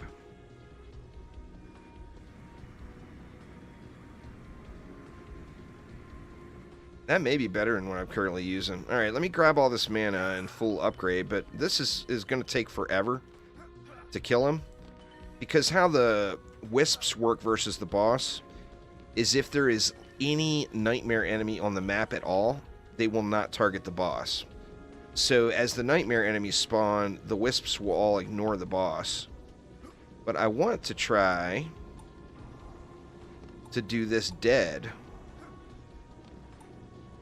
Because, you know, what's the best way to simulate how to beat the boss if you are having trouble staying alive? Well, you got to die, right? So I am going to just die at the very beginning of this, and we're going to see if it works. I haven't tried it yet. Yeah, you need the set of gear. So the entire set gets you the bonus. So let's die here. I'll try my best to get dead good and quick. There we go. I am now dead. And let's see what happens.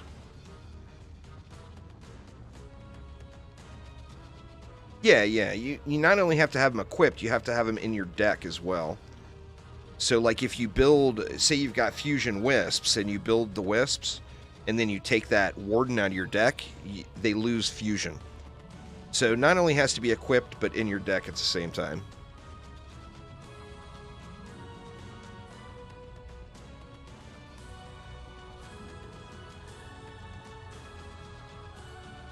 I mean, so far so good, but it's going to be all about the boss, you know?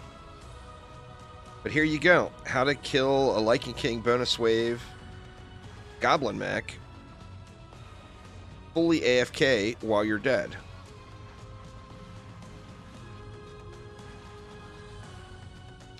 Yeah, chromatic, well, trendy and chromatic over the last decade have insisted on reusing and reworking old maps from DD1 in every game they make. So it's like 30% of all the maps in DD2 are maps from DD1 that have been remade. It's like 70% of the maps in DDA are all old maps from DD1 that have been remade. It's one of those things. I don't know why they've gone with that.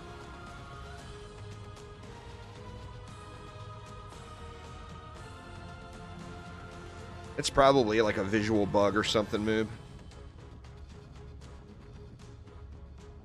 Yeah, I'm not sure why they've gone with that. And granted, like, I really want the Aquanos map to come to DDA. And that's why they've done it. Is because everybody out there has a favorite map, and they're trying to appease as many people as they can by bringing back all these old maps.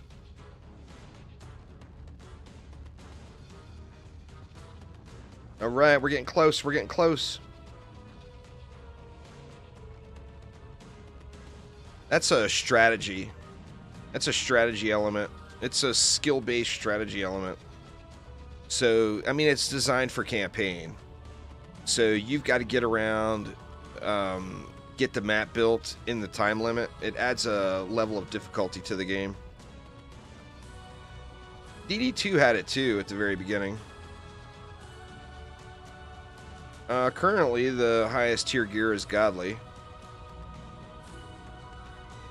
Ignore item level on gear in DDA. I mean, you should ignore item level on gear in every Dungeon Defenders game you're playing, but like in DD2... No, there's another update coming with DD2, but it hasn't had actual real content in years.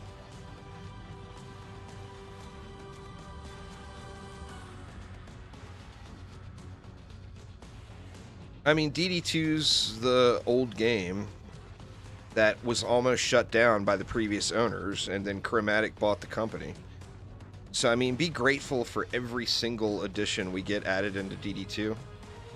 Because if Chromatic wouldn't have stepped in, there's a very solid chance the game wouldn't exist anymore right now. It would be servers shut down. Alright, we got flyers getting close.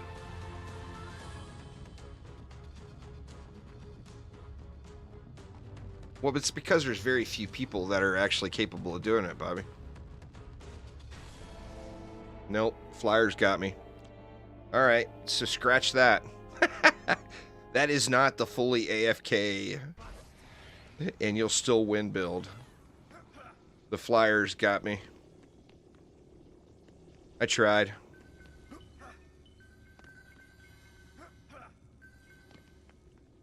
Oh, is that what happened? Did something come in here? Maybe that's what happened. Something smashed up in here. I wasn't paying attention. Oh, a kobold walked around the stairs and blew up. Yeah, that'd do it. That would do it. But, I mean, you guys saw how easy the regular Wave 25 was, though. So, I mean, the build is very, very solid for Wave 25. It's me getting cocky trying to do it on hard mode. Just goes to show y'all, cockiness never pays. Don't be that guy. Don't be like Juice Bags and have to facepalm live to 50 people on stream. Life lessons. With the throne room in shambles, well, it's still the boss. If you can't make it through the wave, you're not going to kill the boss, you know? Oh shit, I didn't want to do it again. I hit the wrong button. I'm constantly hitting the wrong button and restarting maps and then having to go back out the tavern. Anyway, anybody that wants to play, let's do a public match here. In fact, you know what? Before I do that, I'm going to go make a coffee and check on them cookies. But I did want to look at that sword. Get rid of all this trash. Wow, look at the stats on that. Shame it doesn't have all of them.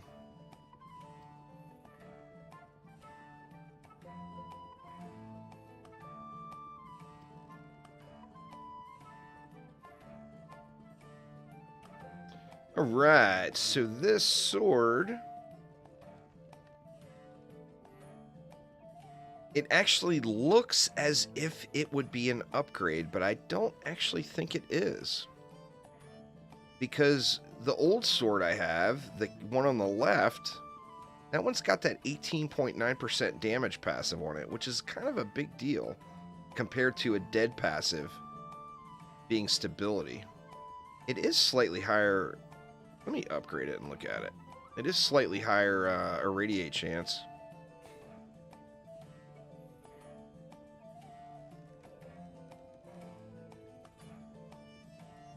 Never ever move platforms in a Dungeon Defenders game. That's like rule number one. First off, PC has the lowest player base in DD2 of all the other platforms. So by moving from a console to PC, you're going to a lower player base. Additionally, having to regrind everything, the game's not good enough for that, man. Don't do that. Don't kill yourself, for God's sakes. Alright, so it actually is listing way higher base damage. So this may be better. Let me see. What is my spin move? DD2. DDA down the road is going to have cross saves. So you're going to be able to bounce back and forth between whatever platform you want on one account. That's never going to be a reality for DD2. That's a DDA thing. Let me see. What is my spin move doing? It's 13.7 mil per tick. I use the new sword. I gotta wait for the cooldown. Dang it. I mean, in theory, this would be better.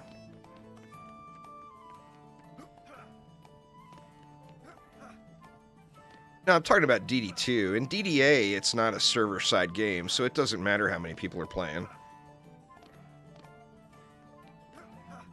I mean, a group only holds 4. There is no player economy or anything currently, and it's not server-based. It's a peer-to-peer retail product, you know? So it doesn't matter how many people are playing. Alright, what's this one? That one's 17.59 millitick. What was the other one again? I forgot already. 17.59. Gotta wait for the cooldown here. Oh, the other one was 13.7. So yeah, that's a huge upgrade. Because that's the only thing I use a sword for. I'm just not a melee guy. So that is more of an upgrade. I'll take it. I'll take it. I ain't gonna complain about no upgrades. I mean, it's not the sword I want anyway, long term, but of course I want to do as much damage as I can before I get the item I actually want. And it looks like it had a little bit more vitality on it, so it got me over a mil health. Oh yeah, it's an entirely different game then. If you stop playing with the added mods, but I mean, I wouldn't do that. If in 2022, knowing what I know, and I was, say, a PlayStation DD2 player, the last thing I would do is switch to PC. But you do you, man. I mean, don't let me decide your experience, you know? But on the same note, if I played back then, I probably wouldn't still be playing now, kind of like me right now. Because the game, you know, I love DD2, don't get me wrong. But the more updates they added to DD2, the worse the game got. Like, it was in its best shape, or it was in its best state as a fun, playable product, like in 2016. Sadly. And the more updates, it added lots more monetization and lots more just bad systems. So, I mean, it was a much greater game 5 years ago, 6 years ago. It's still fun. Don't judge me and don't be angry. It's still a fun game, but it's not what it used to be. Period. Anyway, let's get a public match going, but before I do that, I want to get myself another coffee, and I want to check on that cookie situation, because I know there's cookies right out there in the other room. So give me just a minute, y'all, and I will be right back.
Oh man, chocolate on chocolate, y'all.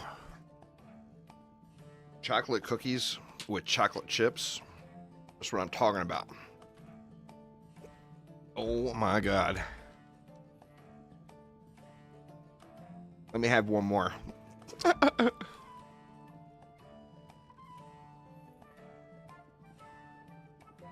Man, so good.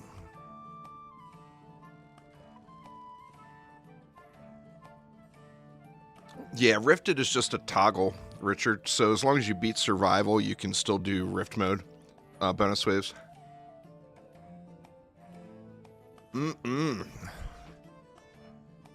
All right. Let's say, let's do something a little different. Let's get some laser beams. Laser beams! Who do we take out there? We took the EV out. Let's bring the EV back. And get some levels, too. We'll get rid of the slimes. And we'll bust out some beams. It's like my beamer needs XP anyway. I'll throw somebody else in after I get the map built, too. But let's do a... let's start off with a Mines Lichen King bonus wave. So anyone that is completed Ancient Mines, you can join this. So feel free to hop on in and join. We're going to make it public. We're going to do a wave 23 start. And we're going to do the hardest bonus wave, the Lichen King bonus wave. Here we go. Oh man, just getting up in them cookies there, Zilla. Just can never complain when it comes to cookies. Let's see. We'll put, where can we tuck this away at? Let's just put it right there. We'll put it off to the side, kind of.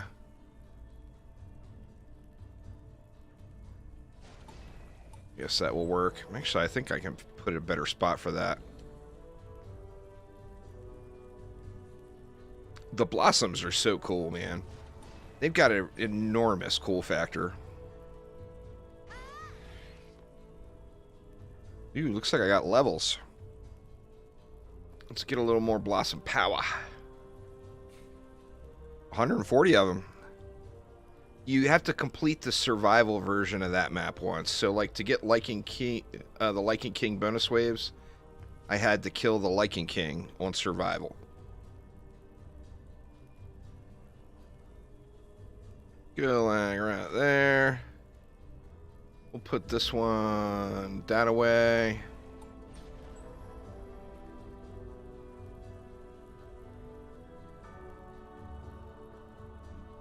I want to try to fit 4 of them here.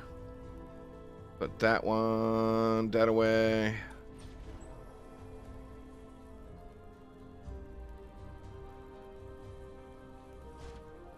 Put this one this away.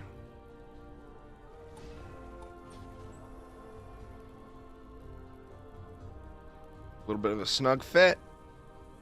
I saw it go green there. There it is. We'll put that one, you know what, let's just put that one this way too. I think we only need 1 beam on the short lane.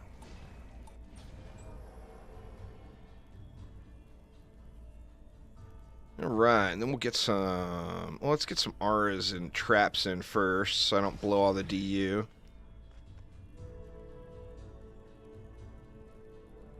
Close as we can get there with ensnare and an electric.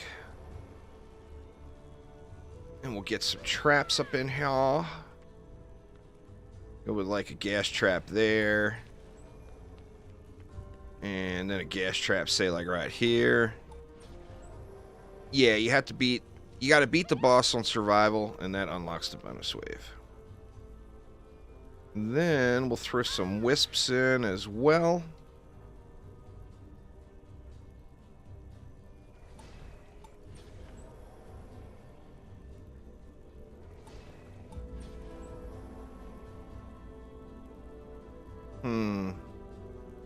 Doesn't want me to put one there. Let's being difficult. I mean, I guess I can put it out a little bit. Little wonky placement.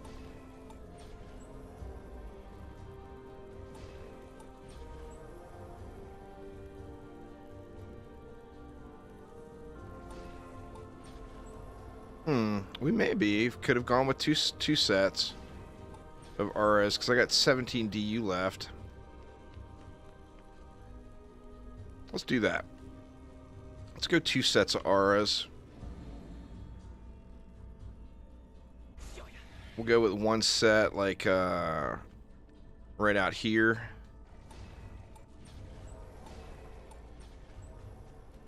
Then we'll go with another set, say right here.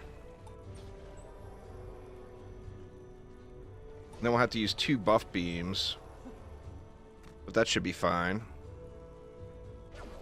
We'll put 1 right here.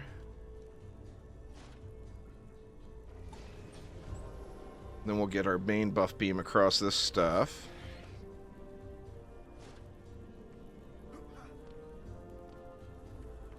We'll go like right there, and that leaves us 1 DU for a reflect.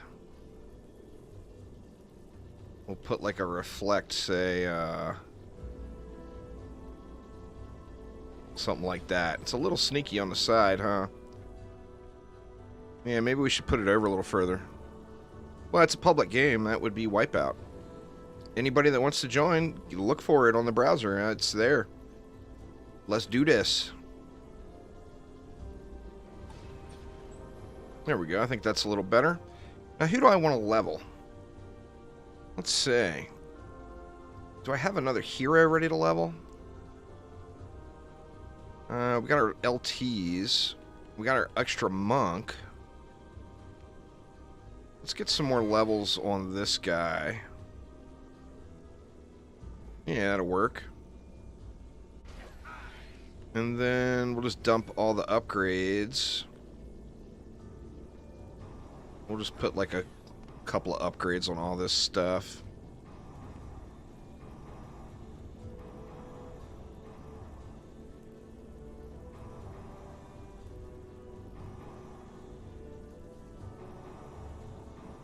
Oops.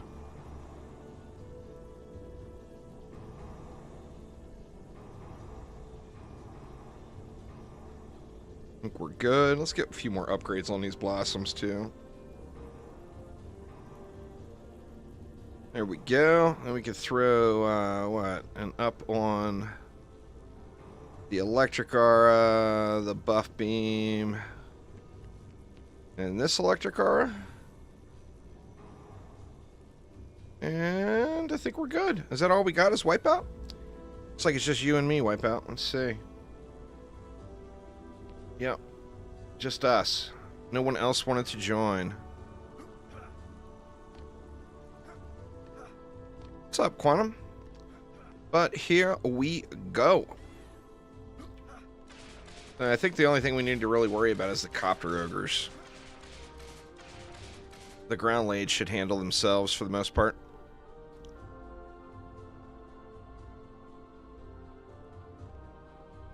Yeah, no crossplay. I'll be back over to PC soon enough, Richard.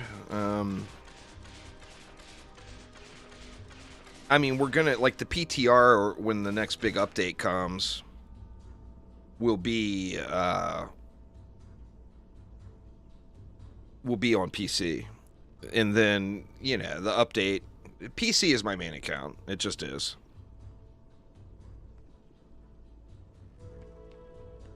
So, I mean, I'll be playing on... I mean, ideally, cross-saves happen. You know, Wipeout. If you hit the button, the wave will start. Just saying. There we go.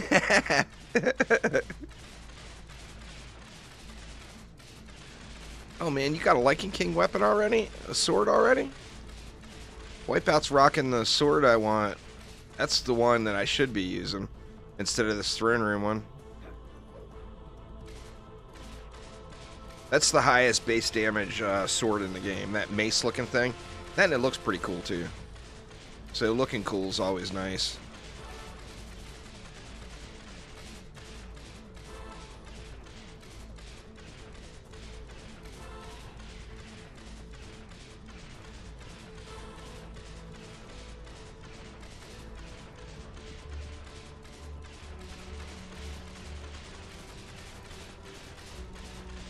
It's not supposed to have speed for your spin move. If you're playing the rogue melee, I mean, that's your choice. You can do that. But the attack speed on it means 0. It actually means that your spin move is going to hit way, way less. Like, I only use the sword for the spin move. That's it. Looks like a shovel. It looks like a big-ass mace to me. I guess I can see a shovel in there.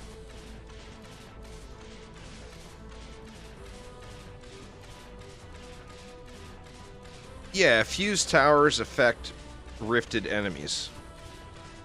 But once you get fused towers, you'll find that you have no reason to do non-rifted mode. You don't play the rogue at all? It's super fun, Andreas. The rogue is awesome fun.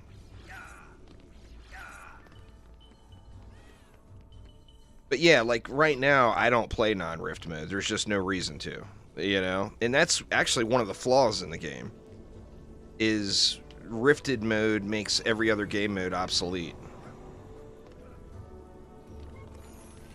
So that's something that's going to be getting changed. You know? It's a definite flaw in the game. There we go. We got somebody else now. Who do we got there? We got, Jacob. What's up, dude? You played on PC too, didn't you?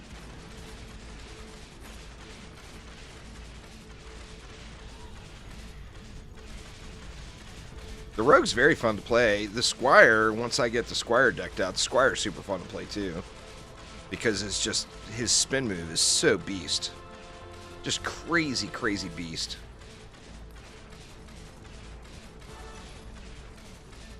Is that you, Bobby?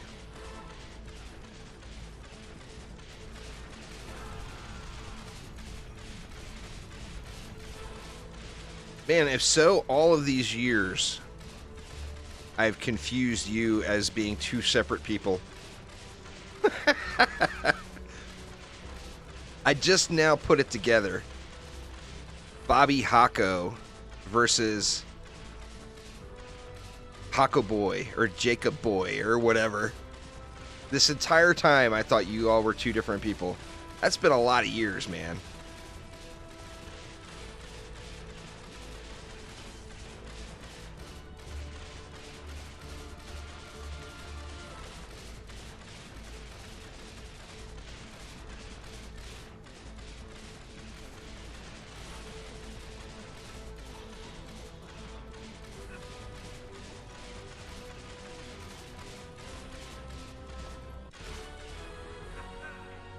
You sent me a friend request on PSN. Did I accept it? I'll have to look.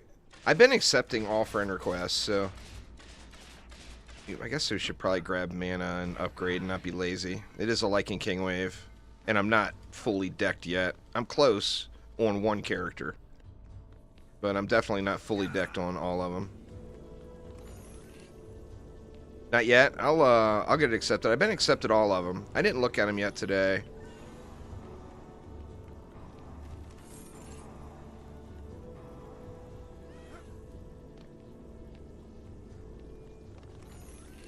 There was something there. Looks like we got him. You sent me one too? Here, I'll just do it real quick so I don't forget. I haven't looked in a while. Well, I haven't looked today for sure. Let's see what we got. 7.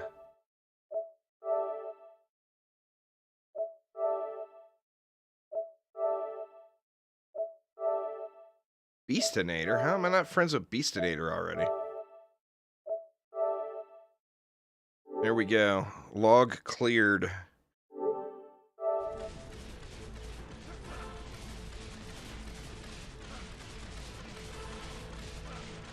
Well, I mean, I'll do all public games once more people can join. The problem now is there's so few people to join. Sometime in 2022. Baby koalas, there's nothing like imminently planned.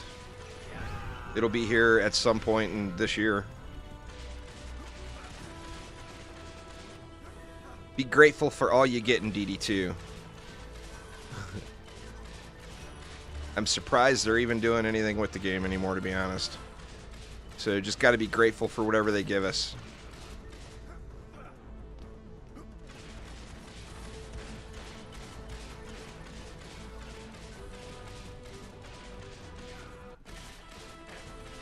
Alright, so there is the main wave.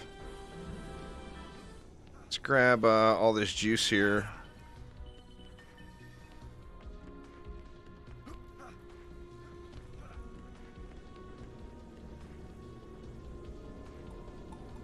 Not really sure what you mean there, Jefferson. This is a stat-based game.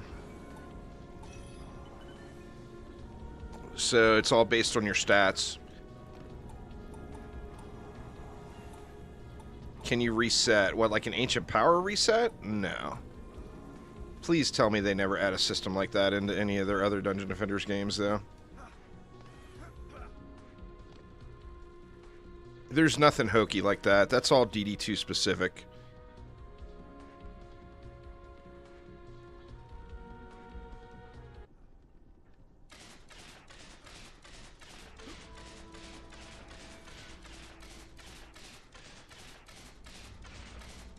So we got a bonus wave, so now it'll be the real deal. This is a Lichen King bonus wave. Now what that means, for those that are curious or don't know already, that means that we'll get the dedicated drops from this map, but it'll be at Lichen King difficulty.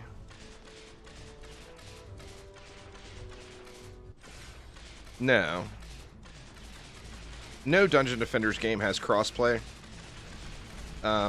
This Dungeon Defenders game is the only one really that it could ever potentially happen to. DD2 is that's not an option.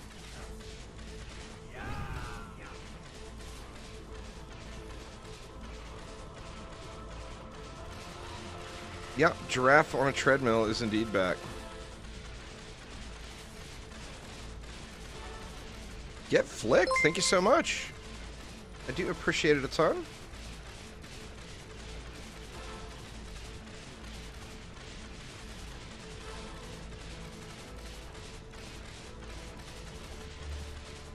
Alright, we don't have any sketchy ogres anywhere. We got some... No, not really. This map is really all about the copter ogres. If you can manage the copter ogres, it's pretty easy win, really.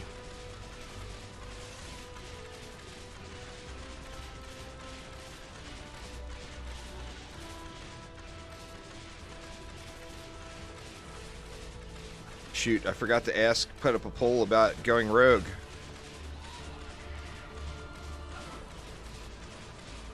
Yep, that was the meta way back. When the Betsy map dropped, the Wyvern's Den, that was the only way anybody could beat her right on launch day. Well, nobody beat her on launch day, but that's the only way she was getting beat at first. At all.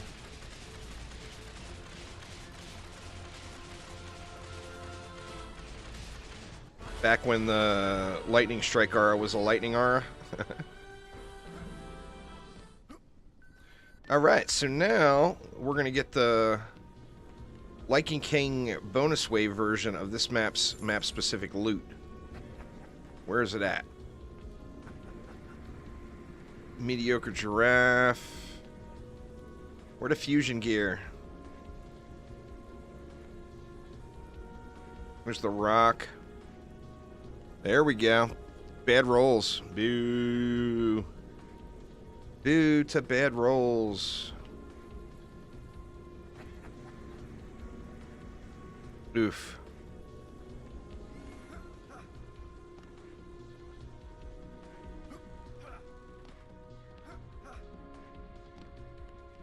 You got good gloves? Nice. I got nothing but junk, sadly. I got 16 million gold or whatever it is that stuff will sell for.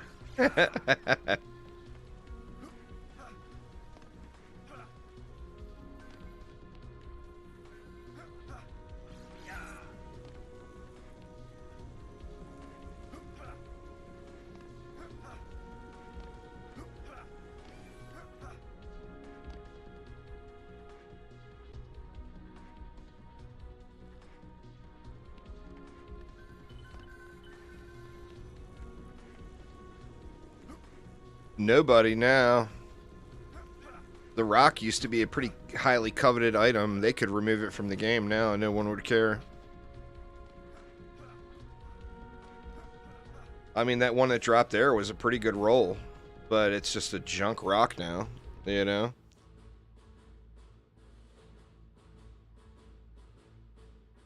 I don't know. I doubt it, but you never know. As far as PvP map, like, a small amount of people have asked for it, but like, DD1 has the PvP and no one ever did it. Like, even to get the achievements completed, you ended up having to multi-box and bust a controller out in PvP against yourself. Because just no one ever did the matches, you know? So I'm gonna guess they probably won't. It affects the rogue, that's it. But every character, every active character gets armor off of their armor. Imagine that.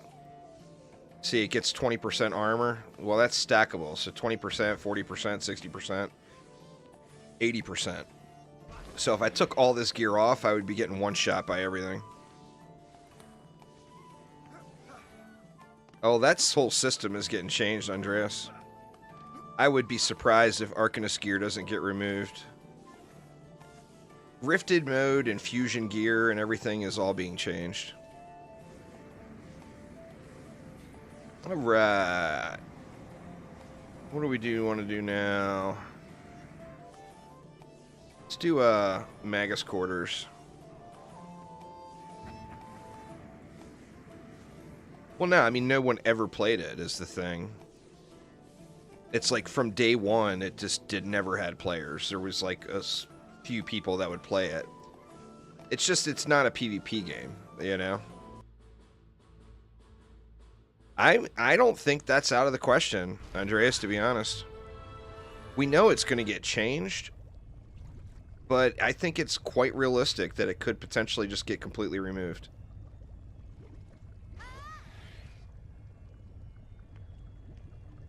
Oops, wrong one. Let's go,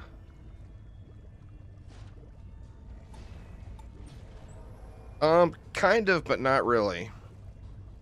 If it was straight up a DD1 remake, people would like it way better. That's what a lot of people really wanted, you know?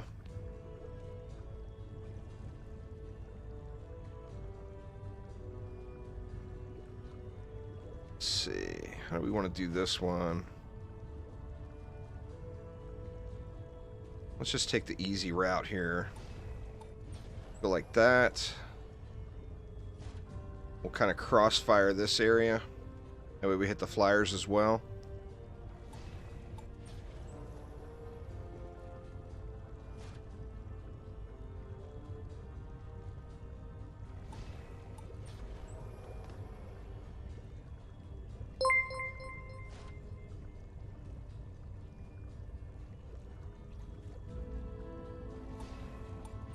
Mr. Vegeta, thank you so much for subscribing. Welcome, welcome. I do appreciate it a ton. Alright, let's get... Where else do we want to do this bad boy? Well, I need to put my buff beams back in deck, for one.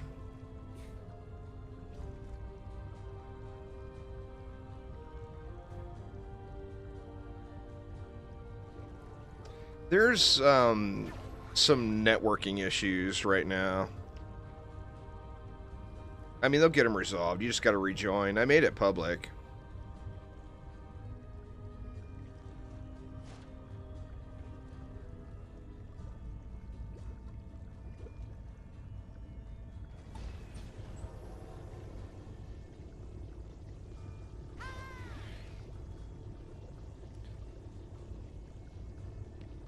Yeah, that's what the Arcanist piece is for, but like I said, that's today's system.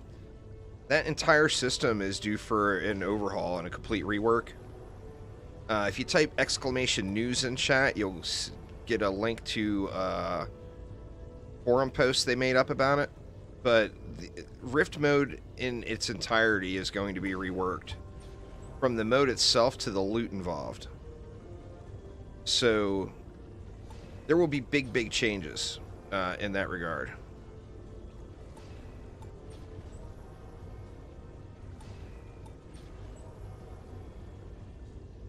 Is that what I said? I thought that's what I said.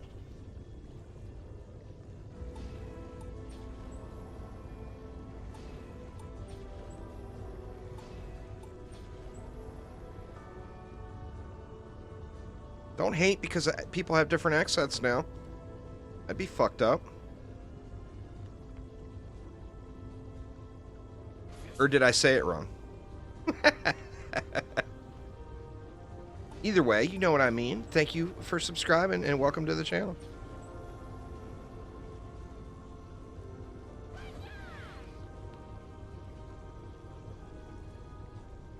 No, DDA. DD1 is not getting an overhaul. DD1 hasn't had active development from the developer in 8 years. Everything that's been done in DD1 has been done by the community.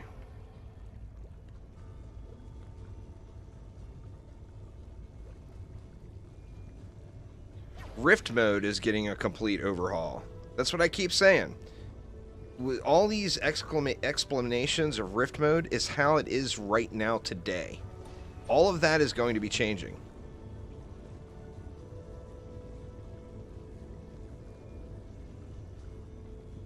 Hey, you know what? I just need to come down with this one more.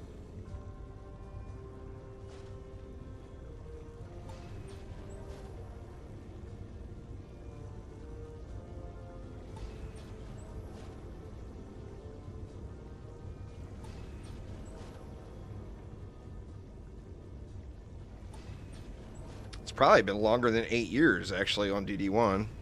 The community development team has done all of the work on that for ages. Have you never done the map and unlocked it? Maybe that's why. You have to have it unlocked or it won't let you join.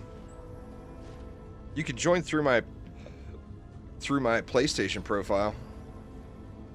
Would be the way to go.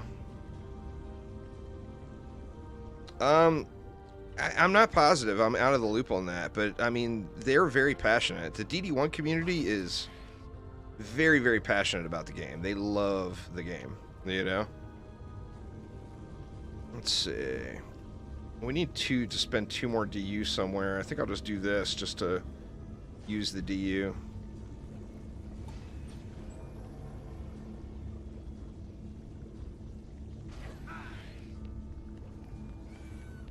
They still have all kinds of events and everything going in DD1. That's all done by the community, though. Oh, am I offline? Here, I'll change it.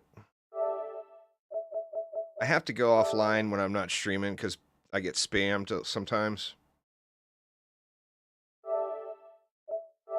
There you go.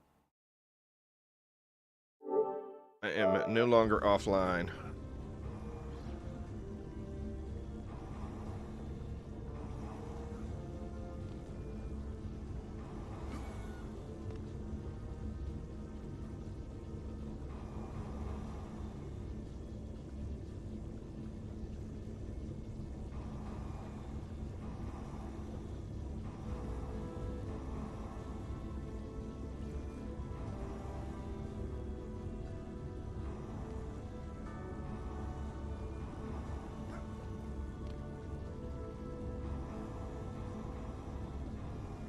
Spamming the rest. Let's see, did we fill out? We got 3. Maybe we got... We're still missing Wipeout. Oh, okay. That's all good. Keep an eye out for me later at night. Later tonight, I'll probably be playing some more. I should put this poll up, though. Let me see. I'm going to run a poll here.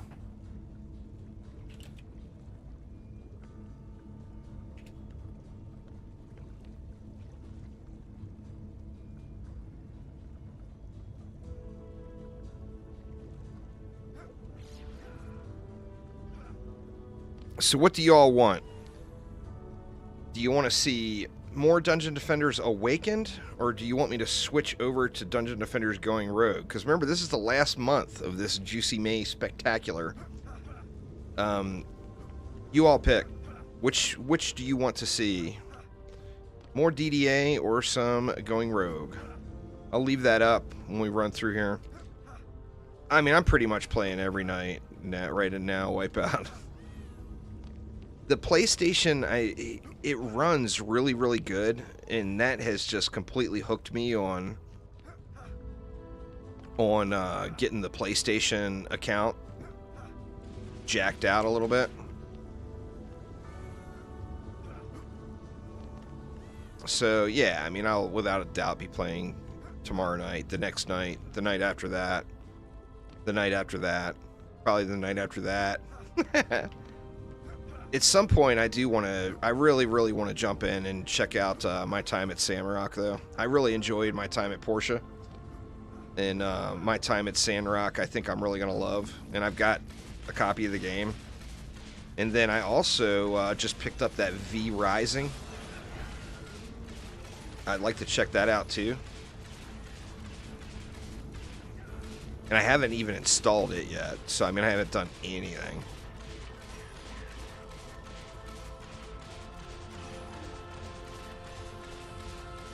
Little vampire survival type stuff.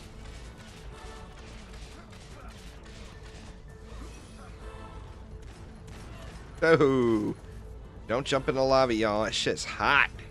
It's hot down there. And for those that are curious, since I'm dead, I can go to Dead Cam. For those that want to find the little doll on every map, there's the doll for this map. Right up there. Peeking its little head out right under my crosshair if I could aim. There we go. I'm shooting him right in the face right now.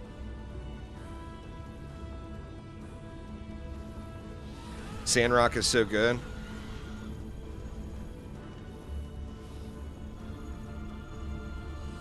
How many ducks are there in the tavern? I have no idea. Are there ducks in the tavern? Alright, Wipeout, take it easy.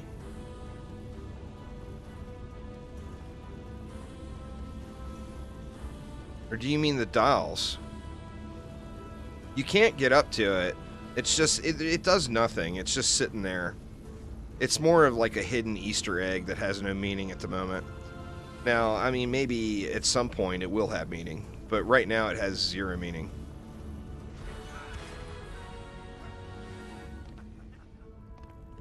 But there's one on every map.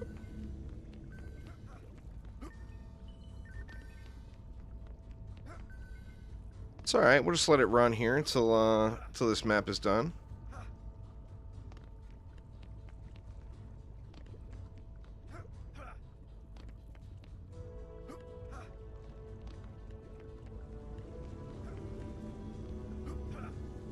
Well, have at it, man, have at it. You can just spam upgrades into anything, you know, don't really matter. As long as we get upgrades in, we'll be fine, but it doesn't matter what we put them into, I don't think.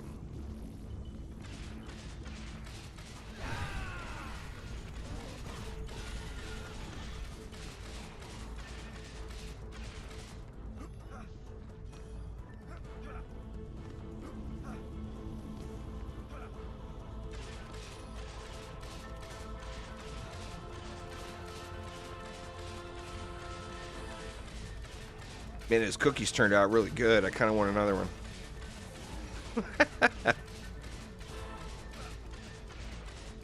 Kind of wants me another one.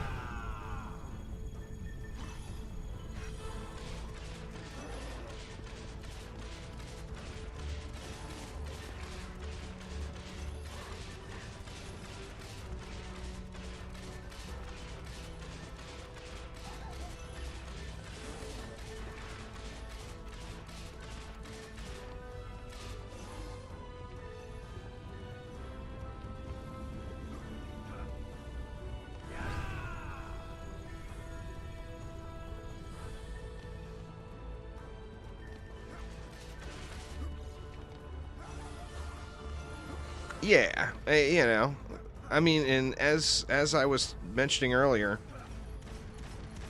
mother-in-law don't fuck around, man. When it comes to cookie making, there is 2 plates completely packed up full, like stacked with cookies out there. Oh my god.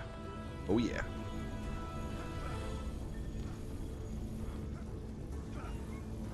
I personally haven't.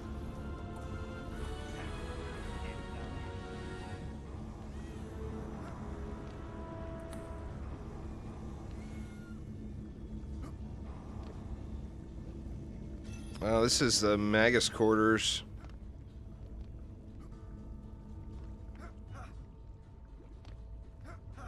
I got mixed emotions on Rifted. I don't think it's a bad system. But I do think that you can't have something in a game that makes every other game mode obsolete. And that's a big aspect. What I like about Rifted is I really, really like targeted loot farming. You want item A, go to place B. You know, I love that. So I love the targeted loot farming, but I mean, obviously, it's a flawed system. It makes every other mode in the game completely obsolete. So, I mean, that's why it's getting changed, you know? It's just bad design.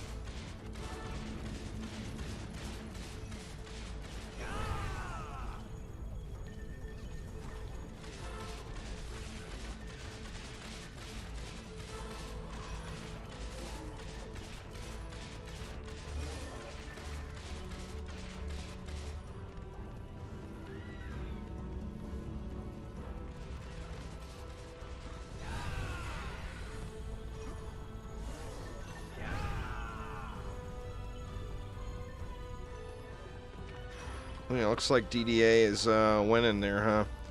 That's alright, I can play DDA all day. I just want to give people the option, because this is, like I said, this is the last day of this Juicy May event. With that in mind, the giveaways will run until Tuesday night, y'all, so make sure you get entered.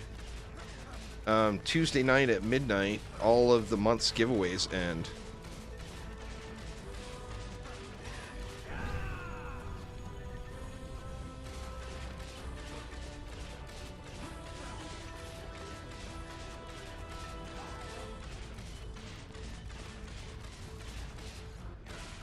I'm going to be streaming other things, and I'm going to be posting a video, because normally, well, not normally, but more regularly, I usually do my live streams over on Twitch. I used to stream to YouTube all the time, and lately I've been streaming mainly over to Twitch, and I'm going to be putting up a video tomorrow morning, so make sure you check back with it if you enjoy the live stream content. And then I'll be putting up a poll. The problem with streaming full-time on YouTube is a lot of people don't like it. Because a lot of people want just the edited content. They don't want notifications of live streams, etc., etc. And a lot of people love it. So I just got to find what's the best place. The benefit of streaming on YouTube is I could also start streaming to another platform at the same time, just not Twitch. Twitch doesn't allow you to live stream to more than one place at the same time. But YouTube doesn't care. So, like, I could stream to YouTube, Facebook, and 3 other platforms all at the same time. It wouldn't be an issue. And the main thing that would do is it would potentially give me another way to make money, because as it stands right now, I do not pay my bills. And I am financially ruined currently, just for full honesty. So, like, right now I'm working 3 jobs. I'm doing YouTube, I teach a craps class in a casino, and I drive for Uber. It's not fun. I would love to be able to stream full-time 40 hours a week. But I can't. I just can't do that right now. I'd lose my house, you know? So adding another way to make money, of course, would be a great way for me to continue to do this. But the problem, too, is I've been so goddamn stubborn in refusing to play anything other than Dungeon Defenders games. And let's be honest, there's not that many people that play Dungeon Defenders games. So, since it's not a very popular franchise, basing your entire content generation off of that is just plain stupid. For lack of better words. But I do really enjoy the games, you know?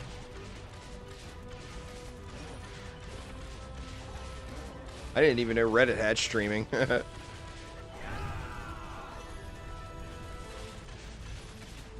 But I've got to make some tough choices. And the deal with the craps, right now, the bulk of my bills get paid from that craps class, teaching craps.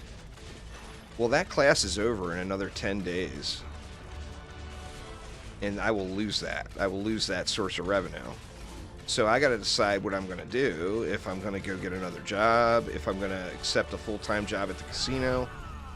If I accept a full-time job at the casino, then I'll be streaming like maybe one day a week. Because it's going to be a ton of work, you know?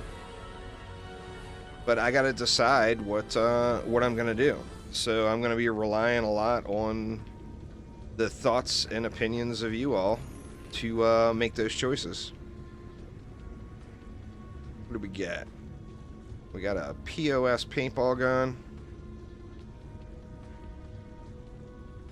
Power, range, and rate, but then actually range and rate up top. That's probably a usable militia piece. Although it's not great, it's definitely usable.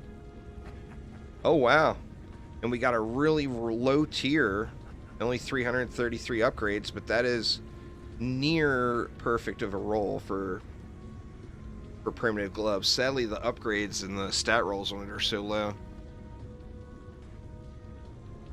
But I mean, that's an incredible starter piece for one of my primitive characters. I don't really have any interest in that, is the thing, though. The thing with super popular games like Elden Ring is 1 million people stream it. So you're battling the entire world to try to get any bit of an audience at all. Things I would like to stream, though, in the very near future would be like my time at Sandrock. Right now, you guys don't even know this. Everyone's going to be completely shocked by this. You ready for it?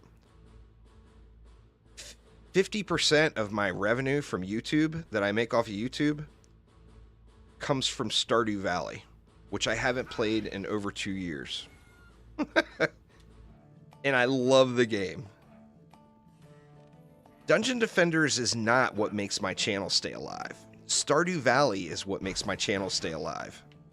A lot of people don't get that.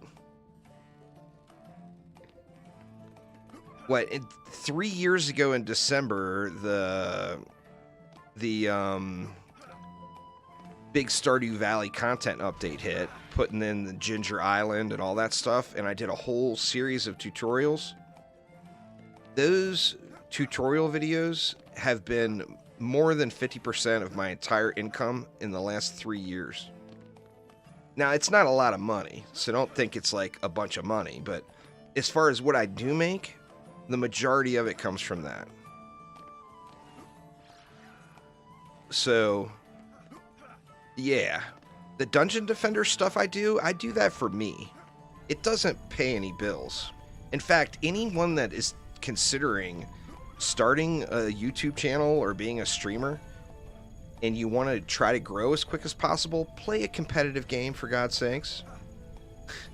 If you play a little indie PvE game that not many people play, you're not going to grow. That's not what it's about. Play a competitive game and get good at it, and that's how you grow. But anyway, yeah, Stardew Valley.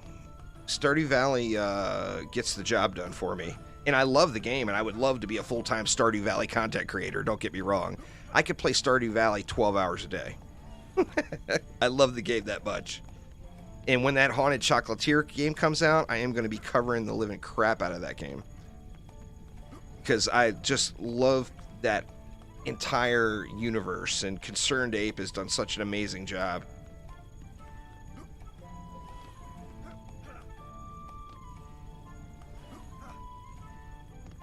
But yeah.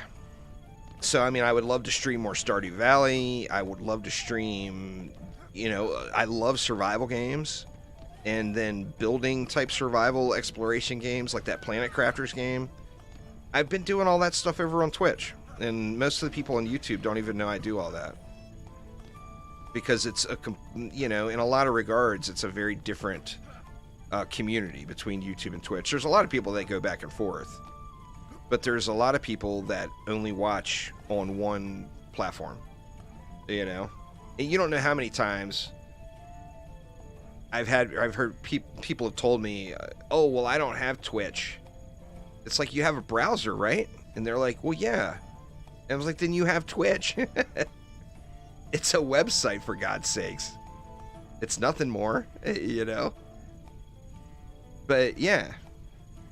Anyway, not to give you all a big old dragged out story, but I'm going to have some tough decisions to make. And it comes down to my livelihood, you know?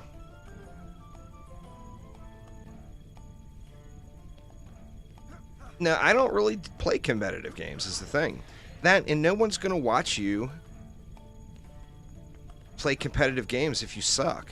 And I'm never going to play a competitive game long enough to get good at it. I used to, way back in the day, but I'm just not into that anymore. You know?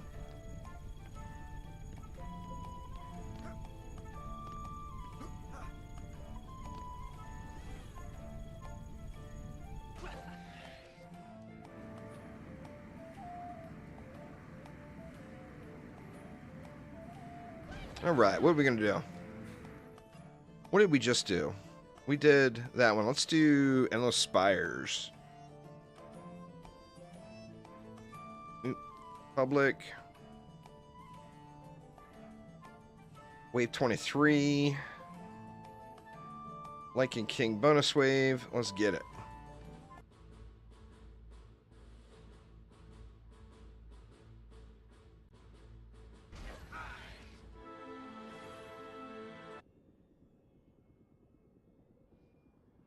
Alright, this map I think we can just spam on. It's not a very good beam map because of the angles. I mean, we could put beams on this one lane.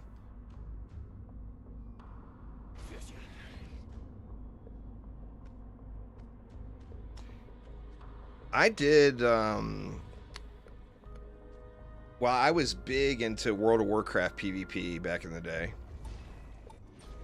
I, like, had the Gladiator title in the first 3 arena seasons on... 2 separate teams, a 2v2 and a 3v3. And then I used to play Battlefield games a lot. But the last Battlefield game I played seriously was Bad Company 2. So it's been a long, long time. But I just don't, I mean, same as you, I mean, I just don't get into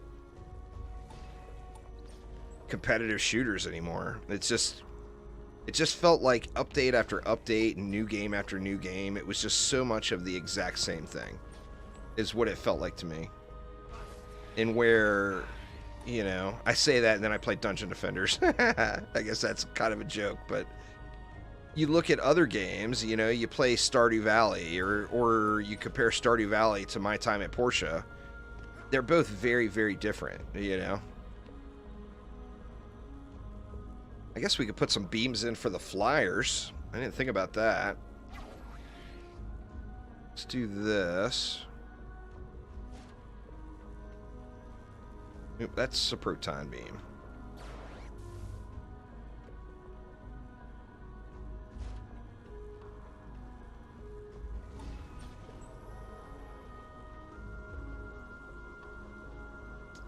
Let's see. Let me get my route down first.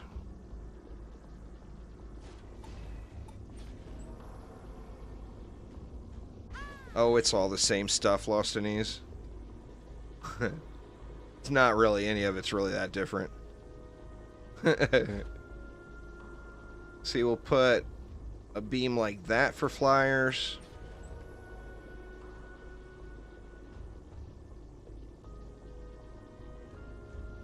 Then we'll put a beam, say, like that for flyers.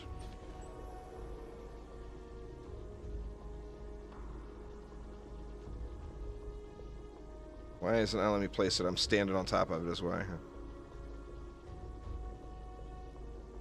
We'll put one back this way. We'll put another one back this way.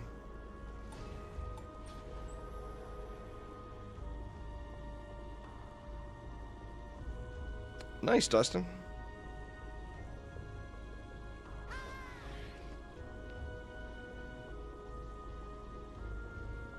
And we'll get some wisps in here.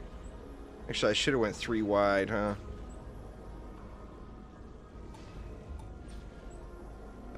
I don't know. This isn't really a game where you look at your DPS. You look at your stats. It's a stat-based game. Everything's about stats. And my stats on my rogue are very, very low. I got like 2,000 or 2,400 attack stat. Your DPS will change in every difficulty you play with the exact same stats. So you just don't look at your DPS, you look at your stats. Is 100% the way to go. Let's see.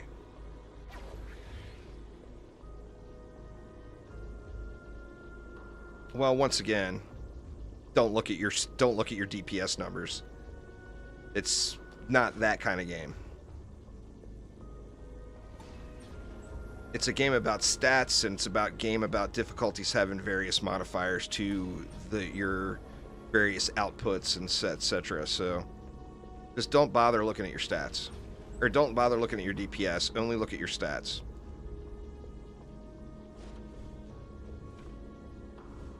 But your DPS on your damage hero, you guys didn't even let me build the damn thing. What the hell? Your damage output on your DPS hero means absolutely nothing. It's about your build, not about your DPS on your hero. I mean, the biggest challenge is just making it to the boss wave. And your DPS on your hero is not going to get you there, no matter how high it is. So worry about your builds, not your hero. It's not, it's just not that kind of game. It's a tower defense game, It's a strategy game. More so than Dungeon Defenders 2. Dungeon Defenders 2, you can sit there and spam down a lane and win maps.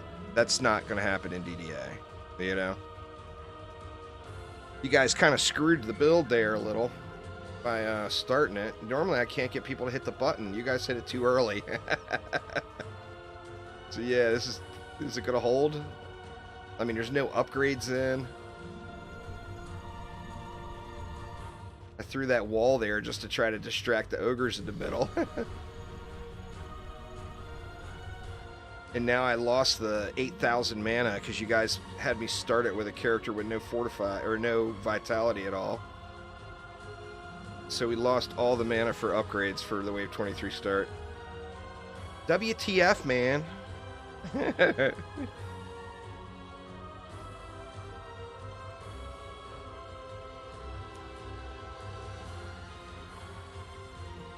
Somebody readied up, which is fine. I mean, like I said, I'd rather have people ready up too soon than have you wait there all day,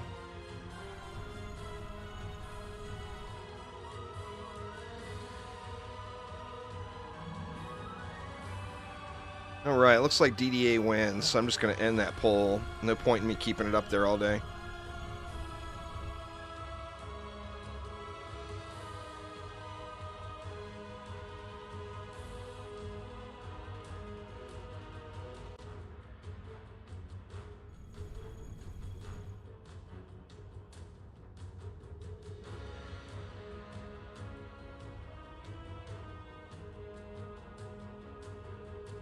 Oh, does it work? Well, the problem there wasn't that. I didn't realize Control G works if you plug in a keyboard. That's funny. That's awesome. I knew WASD worked.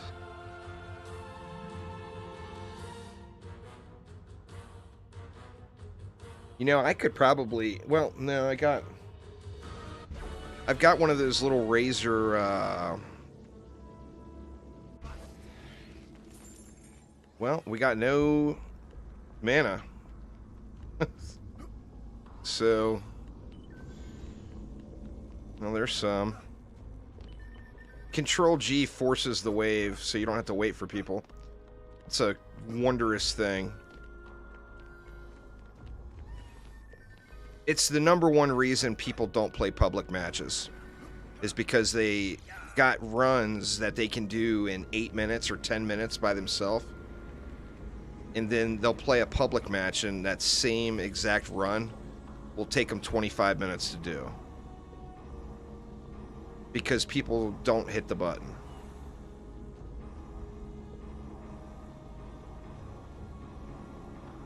Oh yeah, that one definitely came from the CDT.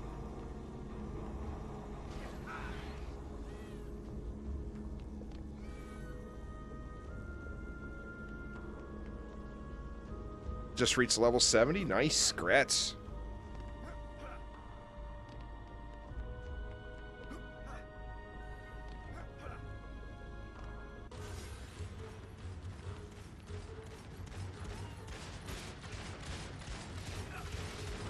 This map is all about spamming down this lane.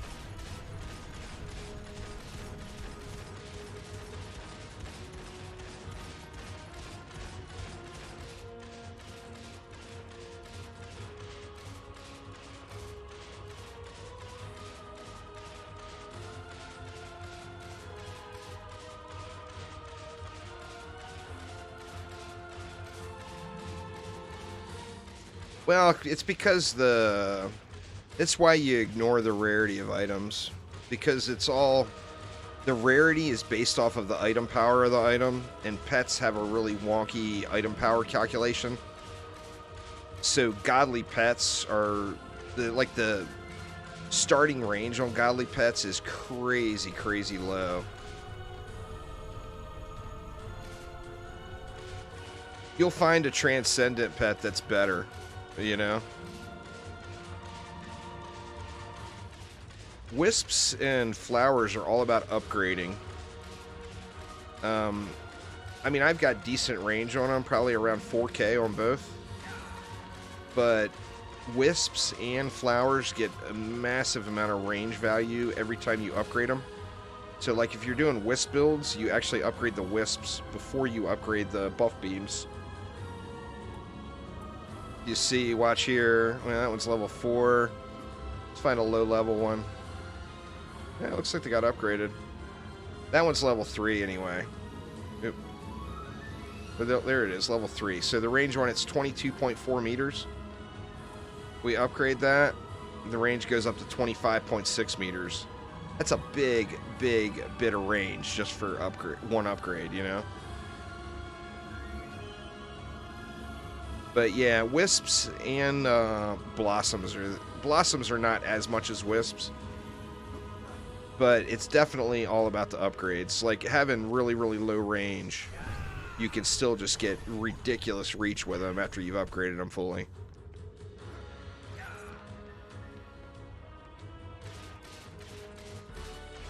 And then, of course, the more range you have, the more that number gets stretched.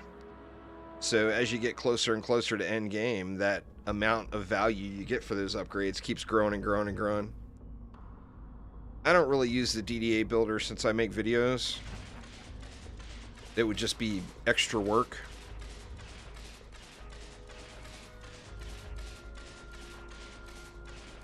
But it is a great source. You know, there's a lot of good builds there.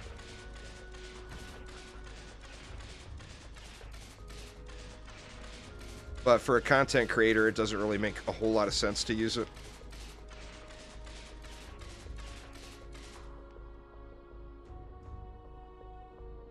Plus, especially as new things happen, I'll be doing so many build videos. That would be an enormous amount of work to keep that updated with no benefit.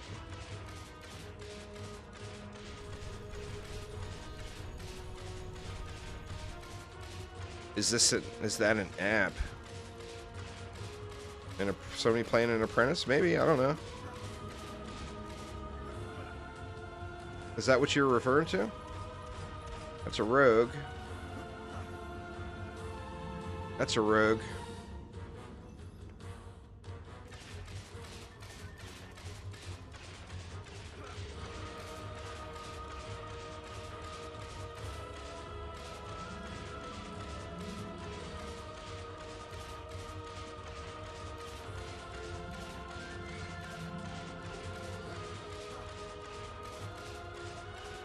Yeah, I don't know what you mean there, Dustin.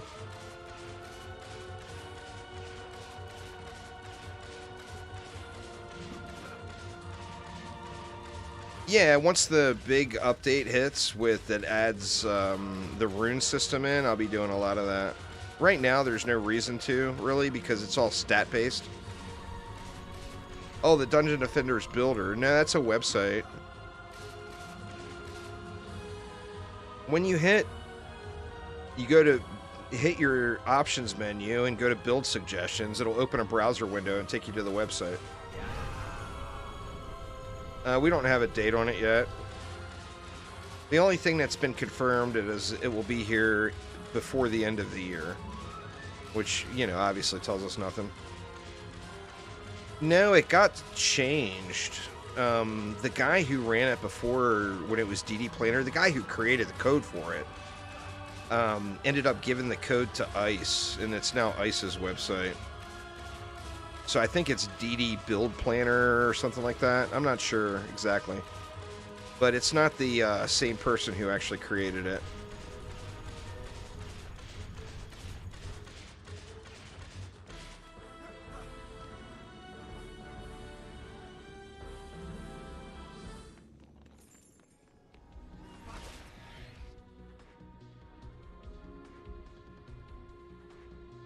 That update can't come soon enough, though, I tell you. I am very anxious. We'll know when it's coming. I mean, we won't know an exact date. But before the update launches, there will be a PTR test server for it on PC. And I'll be covering that big time. Showing everybody all the changes and everything. So that will be happening. Before the update actually rolls out, of course, because I'll want to squash all the bugs and everything.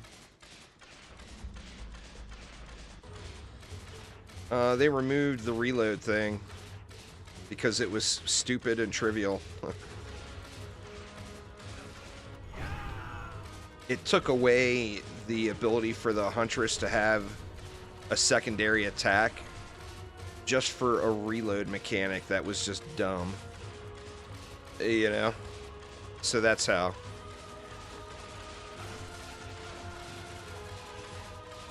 Unless, like, ammo is something you store in your inventory, any game that makes you reload when you don't actually have a physical limitation to how much you can have, it's just dumb. You know? Now, like, if you say you had to craft ammo, if you had to, say, craft ammo and you had to actually have the ammo made to be able to use it, then, yeah, I can see that. Then it's actually got a purpose.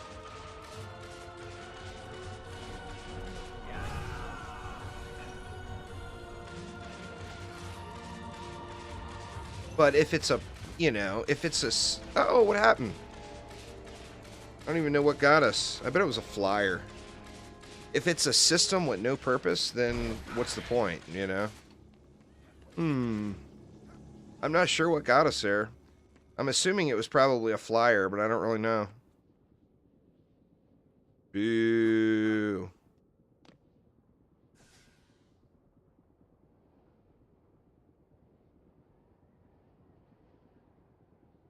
Why did she downgrade from crossbows to bows as she got older? Did she ever have bows? Or do you mean DD2? DD2, it wasn't made by Dungeon Defenders people, would be the answer to that.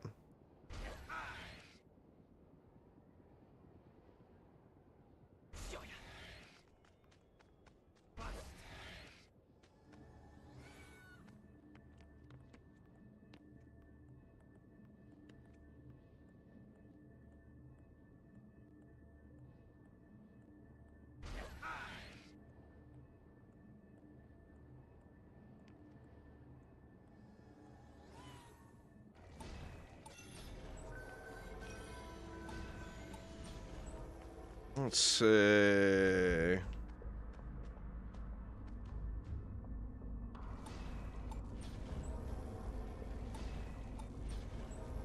Oh, you remember the old DD1 stuff? They had plenty of skin in DD1. So much that it made people uncomfortable at the era that it was in. You remember that one Huntress, official Huntress DLC image or whatever it was? Oh, man.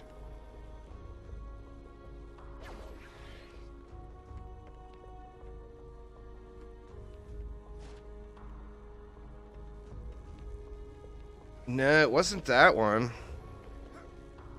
God, I don't even have it anymore. Let me see. Let me look for it real quick, see if I've got it anywhere.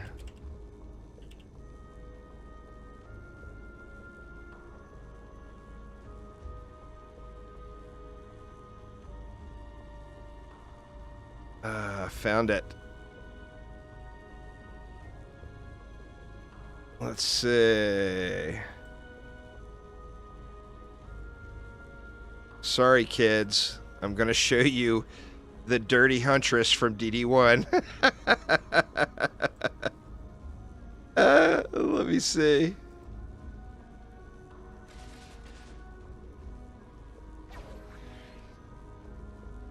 Oh, what the hell? Where'd it go?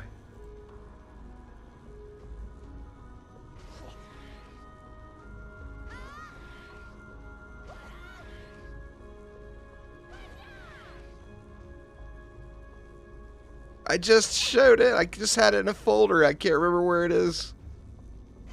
All right, here we go. I mean, this one. Yeah, that's the one I'm talking about. That's an official Dungeon Defenders art right there, y'all.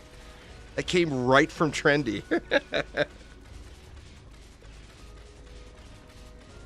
Or that's the one you were describing?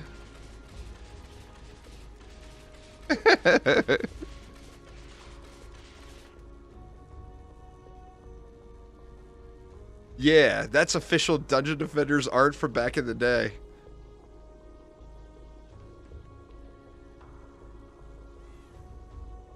Oh no, that was her. And we know damn well that was her. Her mom was hot too, though. You remember Crystalline Dimension? You know?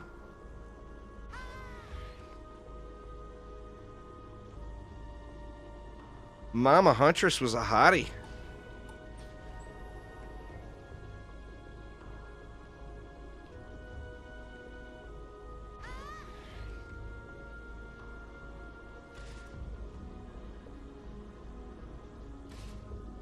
Alright, I'm not going to put those wisps in this time.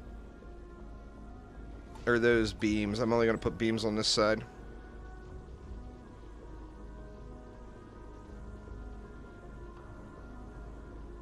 This map is just not a great map for beams. It's got too many line of sight issues.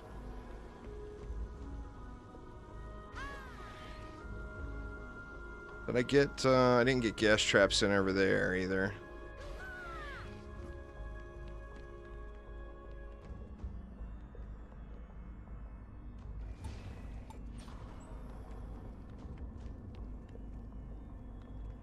No, that was their parents.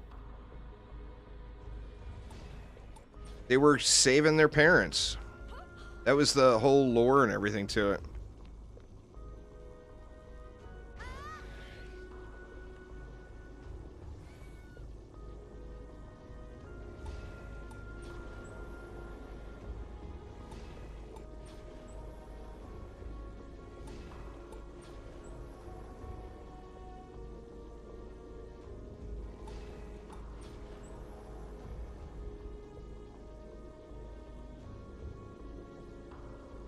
God, man, if I could get the distances down with a controller, I'd be unstoppable.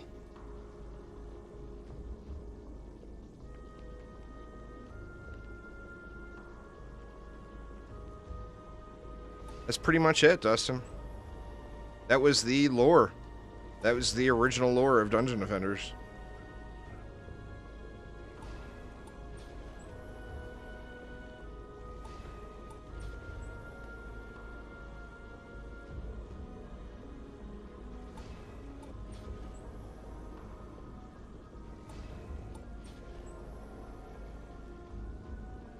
And I got these things placed so wonky.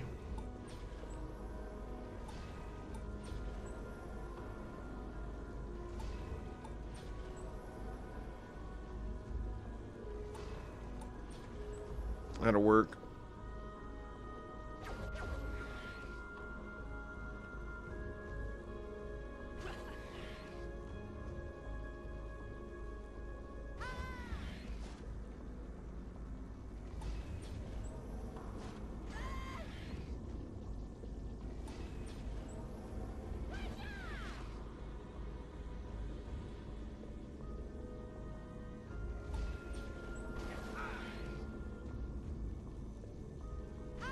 Alright, a little wonky, but should be good enough.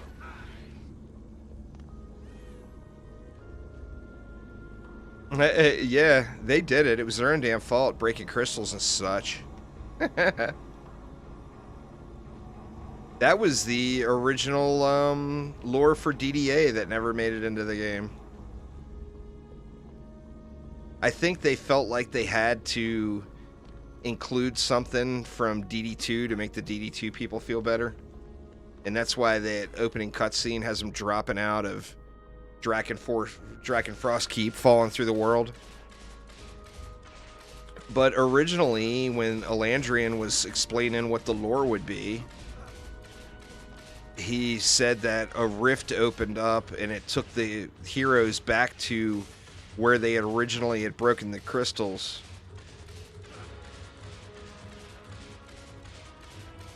And that was supposed to be the original lore.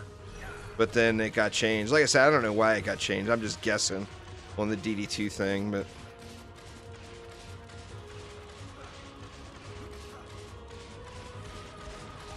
Oh, I've got mini codes. Got to enter a giveaway. Maybe you'll win one. Exclamation giveaway in chat. Or exclamation Juicy May in chat. But there is no codes just to be randomly handing out. It's always tied to something. Marketing doesn't work that way. They won't give me codes. I gotta report where codes go. I can't say, I just handed it off to some dude on YouTube that wanted a code. Then that would be my quickest answer to never get another code again.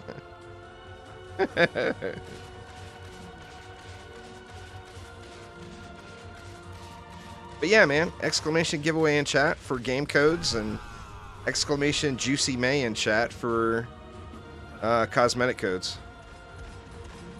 Depending on whatever you're looking for, but those end soon.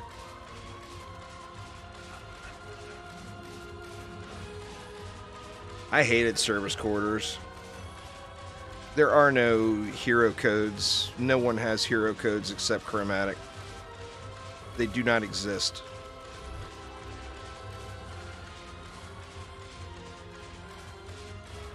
So if anyone has a hero code, they got it from Chromatic and they never used it. And even Chromatic doesn't give them away anymore. So yeah, there just are no hero codes. It's never really been a thing, to be honest. I mean, they would do giveaways for them every once in a while, many years ago when Heroes first launched. But that was a completely different company altogether. It wasn't Chromatic then.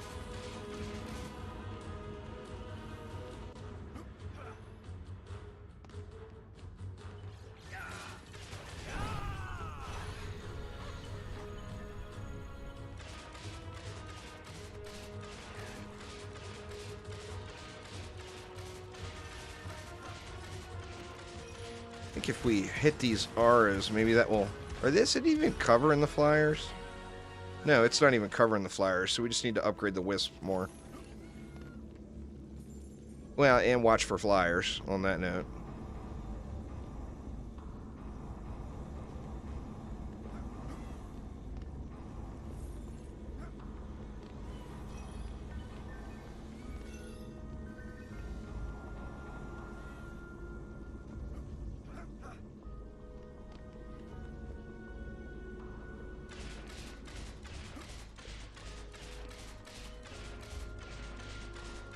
I didn't even look at the loot last run. Oh, we didn't win. That's right. That's why.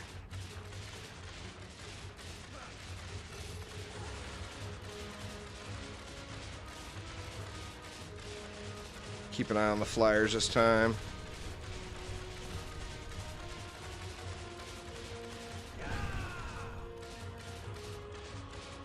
Oh, it's Danimal.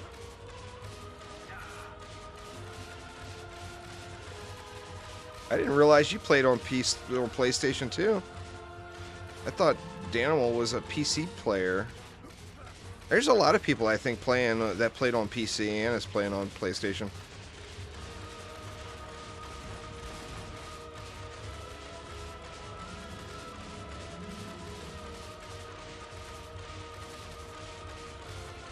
Well, it's an unknown value because the maximums in DDA are not known. The maximums in DD1, well, they're known now, but they wouldn't have been known if Chromatic wouldn't have, or if Trendy wouldn't have given the CDT access to the game code. Those are generated stats based on how something rolls. So, like when a piece of gear drops. Oh, you play on both. I knew you played on PC. I didn't realize you played on PlayStation as well.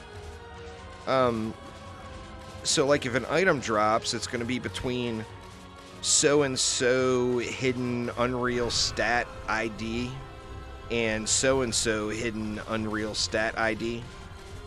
And then the number of upgrades it has, etc., is going to be based off of the other stat rolls. So, like, if something's got, say, 1,000 of its hidden Unreal item power that we don't know what it is, and we actually do know what the numbers are, the maximum numbers, but we don't know what it means.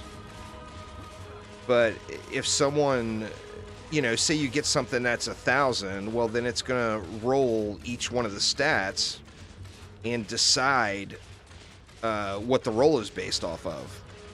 So, like, if, say, the 4 builder stats rolled really low on it, then it would have more upgrades.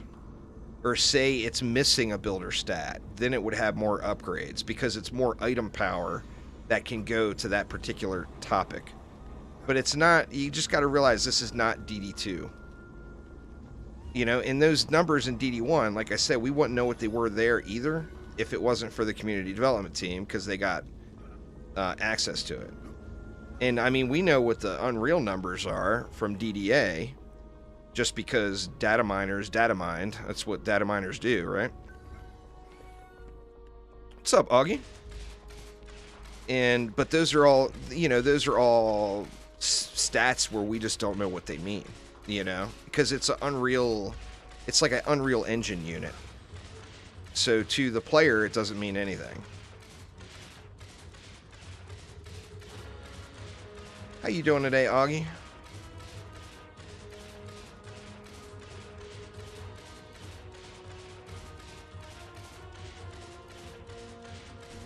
So yeah, that's not known.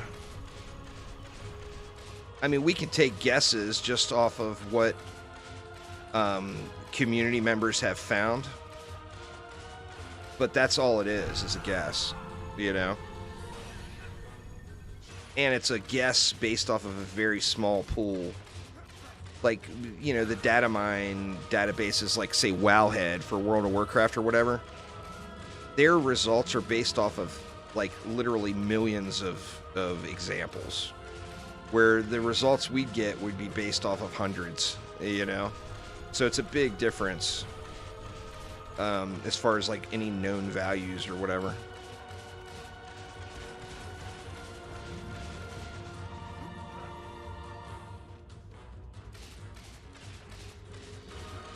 That was one of the things on last week's question there, Dizzy.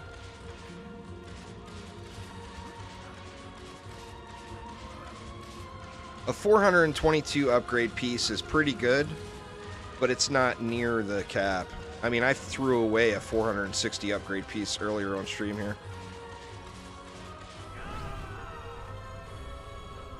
But remember, too, that's not what it's all about.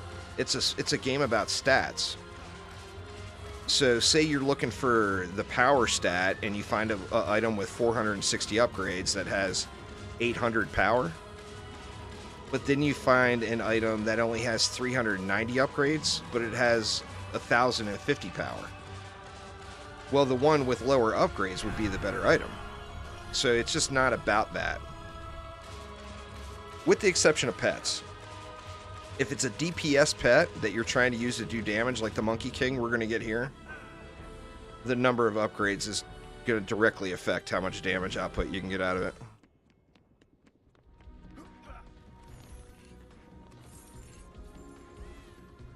But it's a game of stats, you know, and just like DD1, you know, it's all about the stats. Now, we know that rune system is coming later on in 2022, and that is going to add a little bit more diversity to make it not just a game about stats. I mean, I've been fairly happy with it being just a game about stats, but that's going to add a whole nother level of diversity to the game.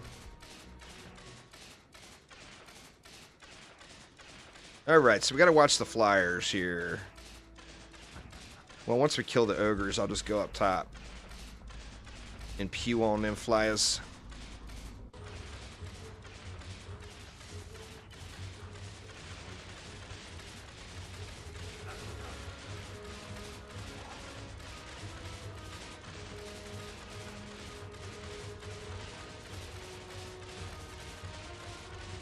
Make sure nothing's getting uppity. Looking so far so good. Come on out, ogres.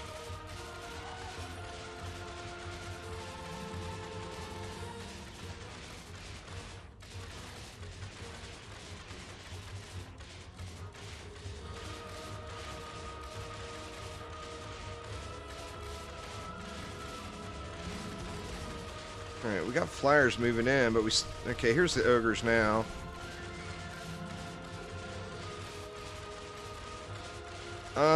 Hardcore mode is a straight damage, or straight loot multiplier.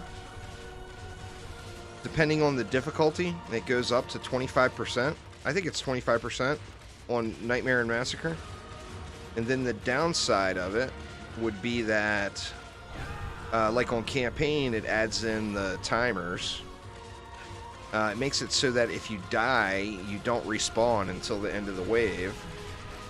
And then additionally, it makes it so that if you die, you lose all the mana you're holding.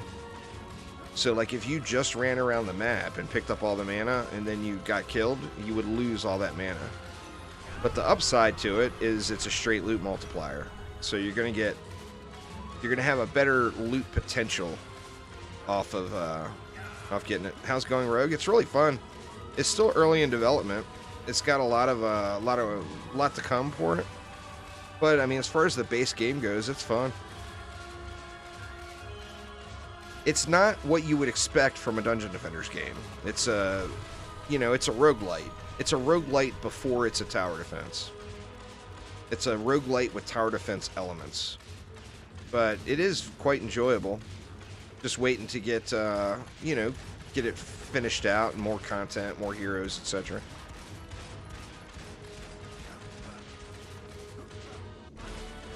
Was actually going to do some going rogue today, but you guys voted it down. Let's see. No good. Range and rate, no good. Fort and power range rate. I mean, that's a usable starter piece, but it's got one dead passive on it. Crappy giraffe.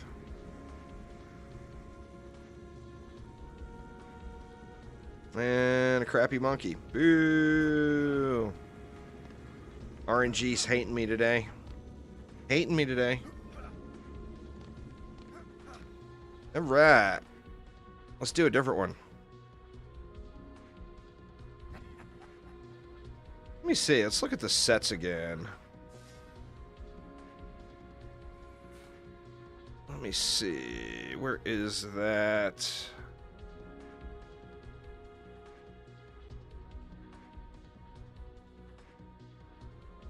He drops. There it is.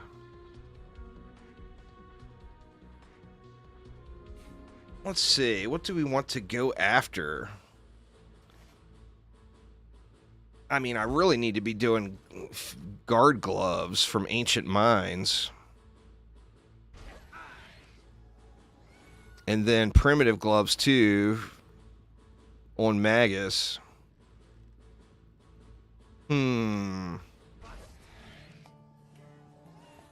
Guard gloves or primitive gloves? Which do we want to go after? I think, without a doubt, the barb will make it. I mean, the barb's been in every Dungeon Defenders game ever made. I think the barb will come to the going rogue. I think the barb will come to DDA. I think the barb is... people love the barb. So, I mean, I personally think it will be in every Dungeon Defenders game. Can we do primitive? Yeah. What was primitive again? That's what we just did, wasn't it? Or no, it's Magus Quarters. Alright, yeah, we can do a Magus Quarters.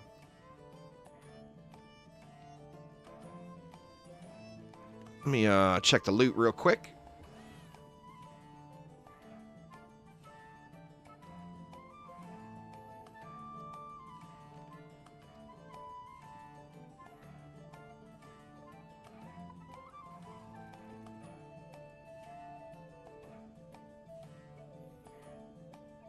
I'm not a big barb person either, but it's for me, it's because I just don't really play melee characters in third-person games. I like to shoot, you know?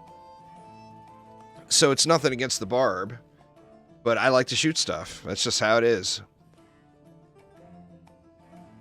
But many do. Many people love them some barb in their life. Well, I need gloves, though, is the thing, Bobby. So, sorry, man. I mean, I guess we could do it. Chest is what? Glitter helm? Let me see. I could always use a better chest. Yeah, chest is glitter helm. Well, I mean, one of the reasons, or when the barb was actually put into DD2, they said that that was the most played hero in DD1. So, I mean, people love the barb. That's just all there is to it, you know?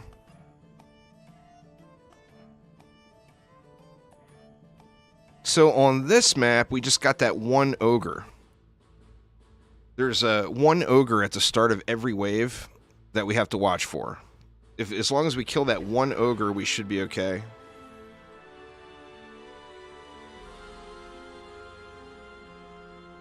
The Gun Witch is super fun to play. I think that one's probably got pretty good chance to making it in, you know? I mean, it's a very fun hero to play, no doubt. I did make this public, right? It doesn't say. I'm pretty sure I did. Well, this is the new game, Deadshot. This is Dungeon Defenders Awakened. This just launched on PlayStation, what, a week and a half or so ago. This is the new hotness.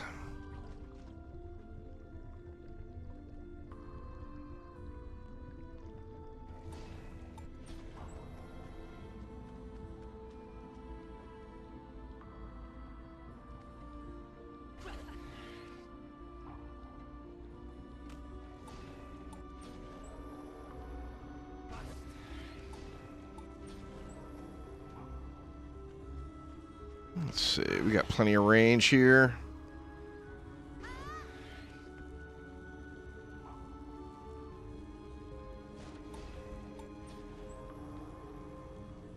Can't remember the exact build, but I know it's something along these lines.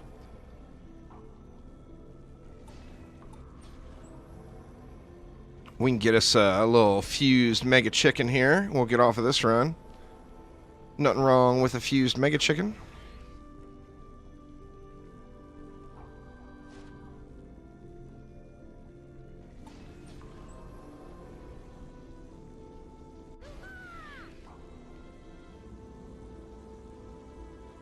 Debating on getting a new one.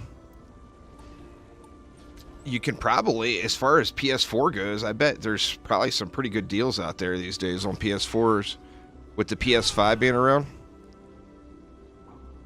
I mean, I don't know, but I would guess, you know. I mean, ideally, the sweet spot would be to get you a PS5, but, you know.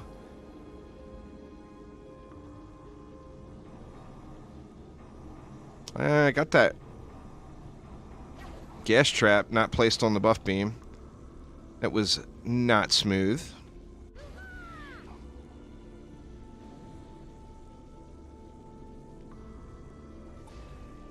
Go ahead and get it a little size increase there. Yes. That's what the Arcanist set is, but that system is going to be changing. I answered this when you asked me earlier, too. So, for example, I'm using the guard set on my monk, which gives me fused defense 2. Then I add the Arcanist headpiece. That gives me fused defense 1, and it completes other set bonuses. So, like on this example, I've got a fused electric aura, which we're going to place right here. And I've got a fused ensnare aura on one hero. The only way to get an Arcanist headpiece is to complete the keep on Massacre Survival. Oh my god, the bot made it through the subscriber-only chat. I do not believe it. Wow. That's crazy that bots are actually subscribing to you and waiting the 10 minutes. That is nuts. Well, that's the first one that made it through the subscriber chat in 2 days.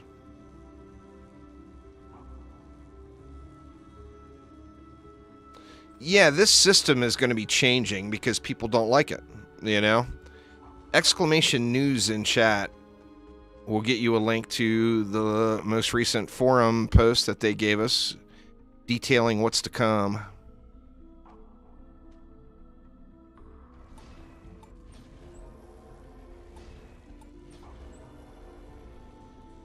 Well, I mean, it's bots. It's a huge bot army.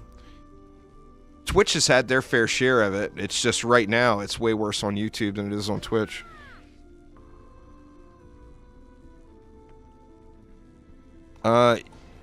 C8, the answer is use towers. Use towers, add CC, win game. Very straight to the point, pretty basic countering game. It's been a long time, so I mean, they've said that they're working on it.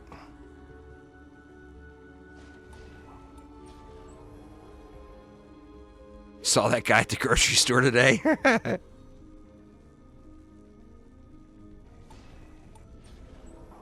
What was he buying? Nothing but eggplants?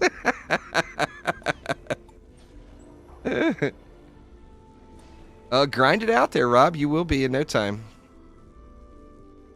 All about putting in the time, you know? You will get there. But it's no race either. Enjoy your experience. Have fun, man. Have fun. It don't matter where the difficulty is. What matters is that you're having a good time. And then additionally, remember, once you get to end game and you grind out all the pieces, that's when you run out of stuff to do. And the game loses its pizzazz. You know, the fun is when you're just going through and you get an upgrade every map you do, and that's the good times right there. Let me see. Let's get the gas down. I don't remember exactly how I usually do the other side, but let's not build this area yet.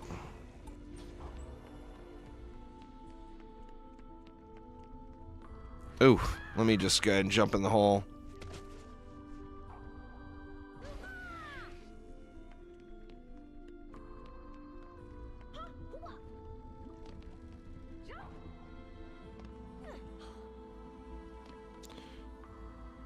All right, let's see.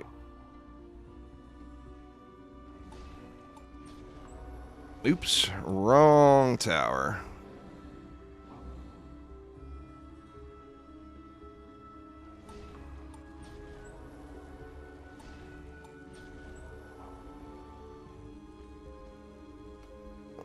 You gotta do exclamation news, not exclamation news exclamation. That throws the bot off. There it is. That is the newest stuff that they're planning on implementing into the game.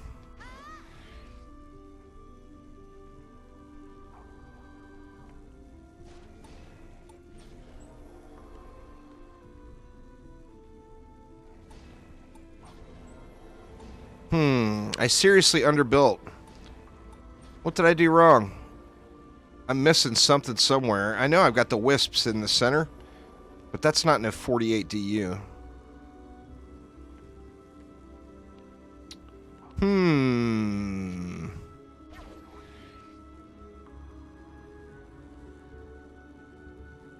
Yeah, well, I just got to get rid of it today. Definitely was not today.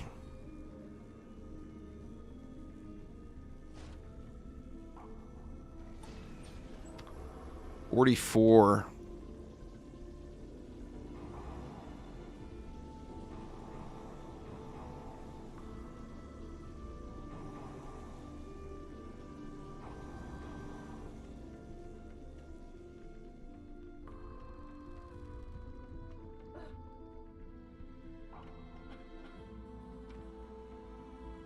Then you have something set, funky. There, Bleston.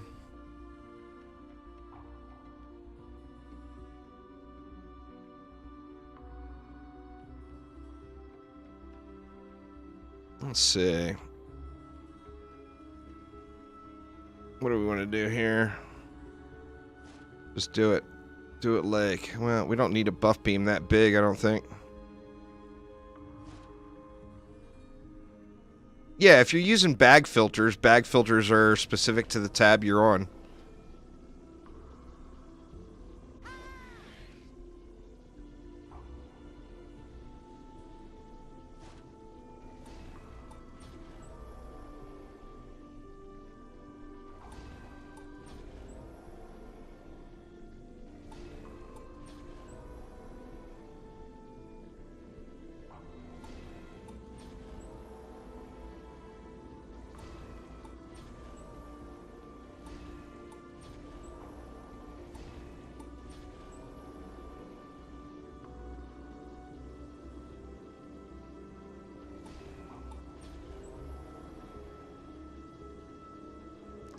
See, what is this going to give us?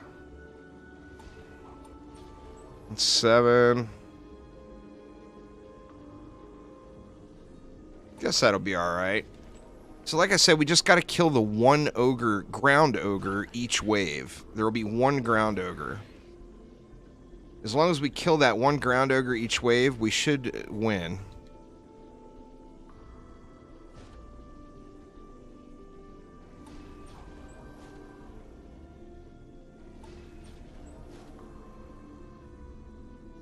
Did I get a reflect beam down there? Doesn't look like I put one. I think I should add one. So here we can just do this.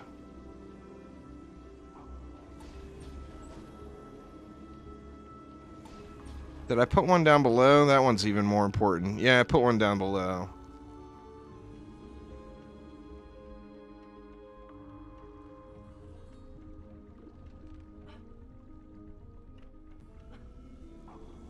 Oh, I did put one there.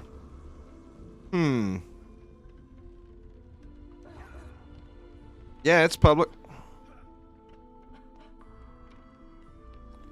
Well, now we got an extra DU. I guess we can throw one up here. Oh, we got one up there already, too.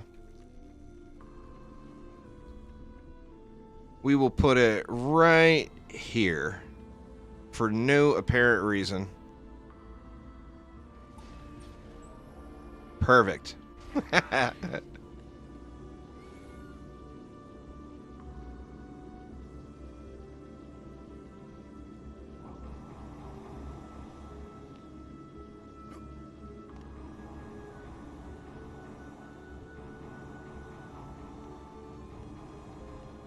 I think that's good.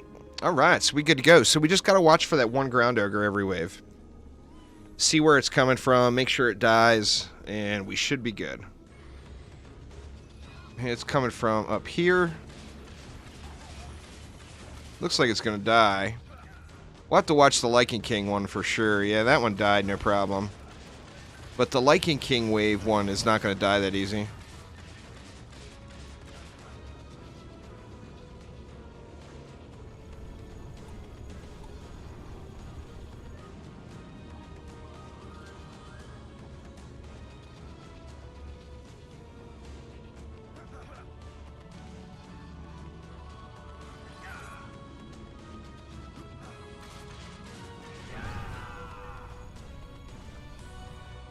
Wasted my spin move. There was no baddies there. Dang it.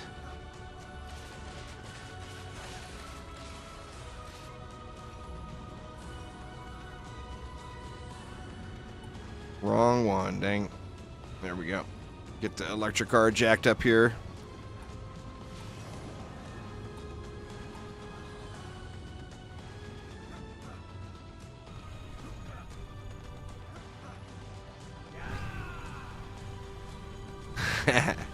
Can't do it anymore. Can't do it anymore, Dustin.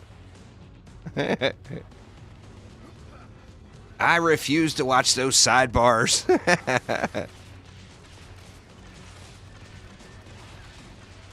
And to think it was all the rage back in the day. When I lived in Vegas, I had one of those big old huge massive box projection TVs.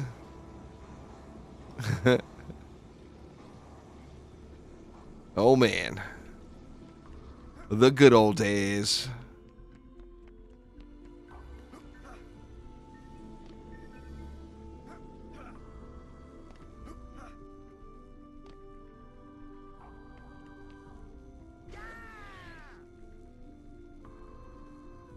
Internet's back to normal. Nice, nice.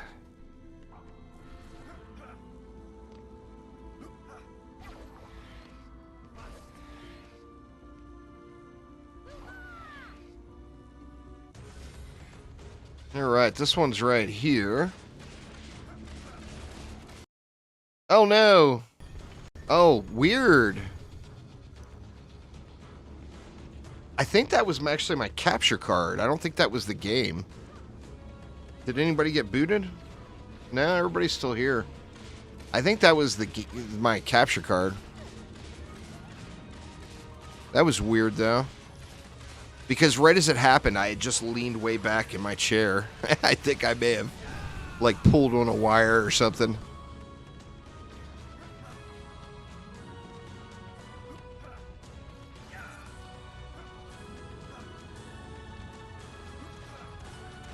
Played your 360 on a TV that still had knobs. That's fair. That's fair.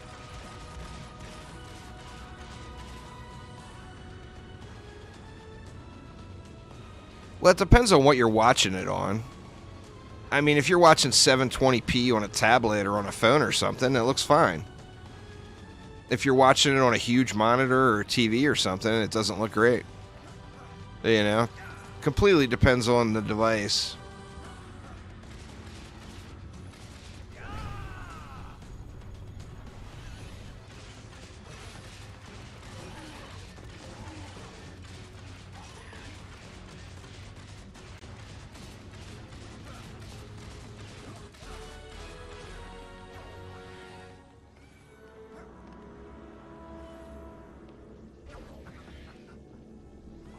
I don't think I could go below 720, to be honest. I'm too spoiled. Too spoiled in my in my stream watching days. I don't think I could watch a stream below 720. I mean, once again, it comes to the device. If I was watching it on my phone, then sure. Usually go 480 on a laptop. I mean, yeah, that's not terrible. Right here again. Wrong button. He got the point, though. That ogre was scared. Needed 2 grown men to move the TV 15 years ago. Oh, for sure. I remember that projection TV that I was talking about when I lived in Vegas. I still remember the day I got it. I bought it from a neighbor that was moving.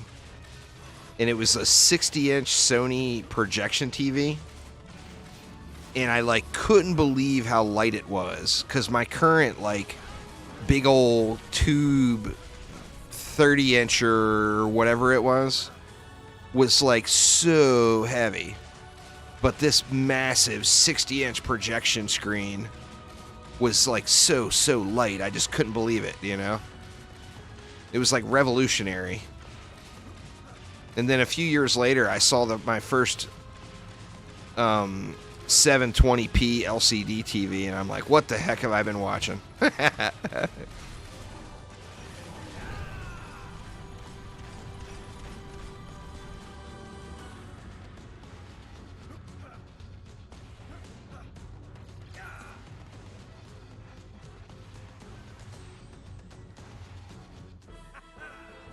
Oh, how times change. Oh, how times change.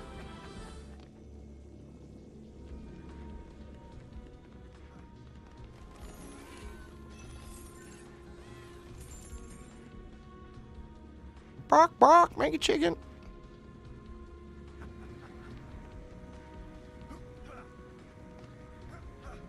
I had a plasma TV before I got my first LCD TV, and that plasma TV was heavy as hell. Like, heavy. Deceivingly heavy. I remember where were we? I think we lived up at Lake Tahoe. And, you know, everything in Tahoe is there for the snow and whatnot. So, like, it's tall, skinny buildings with multiple floors. That way it's a smaller roof for the snow to sit on. And I remember my wife and I trying to carry that thing up the stairs. It was so crazy heavy. All right, he's right here. Let's just get on him. Oh, he's been got.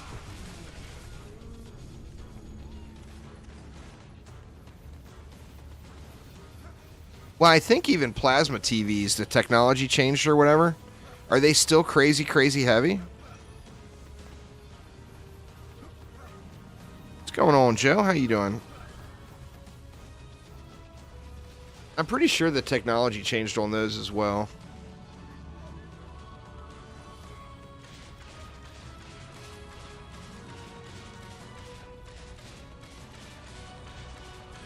It depends on how many fusion sets you set up. To be honest with you, even having 2... Oh, what the heck? We lost somewhere for something. Even having 2 of every character is pretty overkill, to be honest. But, of course, it's all about how much do you want to grind and how much do you want to play around with different setups, etc. That is weird. We killed the one ground ogre. Did you like Top Gun there, Sith Phil? Nice. No, we lost it right here. I don't know what it was, though. Oh,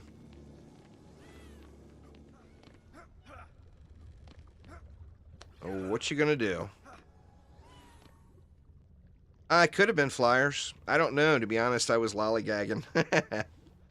I was not looking at all. So it definitely could have been flyers. I haven't seen Top Gun yet.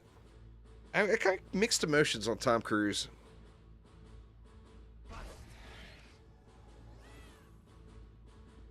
Mixed emotions on old Tom. So, alright, y'all. We got 10 minutes left of the entire month's Juicy May Spectacular. Do you believe it? Do you believe it's almost over? Oh my god. So, here's the deal, y'all. We got to get a thick set of questions for Chromatic for next week. If I like the first, you'll like that. Well, I enjoyed the first one. That was before Tom went all wackadoodle, though. He's a weirdo now, man.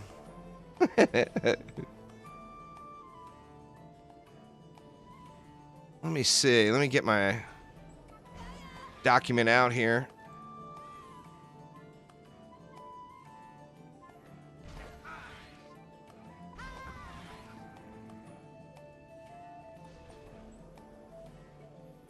All right. So anyway, y'all, let's hit it. Hit him at me. Let's hear it. What do you all want on the list of things to discuss with Chromatic this week? Forget about Tom being a wackadoodle and just enjoy the movie. I personally can do that, but my wife cannot. And the entire movie, yeah, I'm going to stop streaming and then go have dinner. I want me some food, Bleston. I'm hungry. I can get past the whole wackadoodle part, but my wife just can't. You know? A 50% speed up during wave. We already talked about that one. I'll be playing later on tonight, Bleston, but I won't be streaming. But I'll definitely be back online playing later on tonight. We already know that's changing too, Bark Bark. Rifted mode and the loot in Rifted mode is being changed. We 100% know for sure that's coming. Well, I mean, these aren't things. Asking for a specific hero is not a change to the game. What in the game do you like? What in the game do you not like as far as what's there right now? The teammate health bars, I think, is definitely a good one. Because that's definitely, it's particularly on console. Well, send me, we're friends on PlayStation already, aren't we? If not, just send me a friend request on PlayStation. Pets need love. Pets, that's been addressed too. There's going to be changes to pets incoming. The things that we already know about are these things right here. So there's going to be changes to Rifted mode and the loot that's associated with Rifted mode and how it works. There's going to be changes to some kind of pets. Yeah, that's what Goggles was referring to with the teammates health bars. I think that's a great suggestion. You know, it'll be something very, very nice to see. That's been addressed many, many times over. It's not wanted by more people than it's wanted by.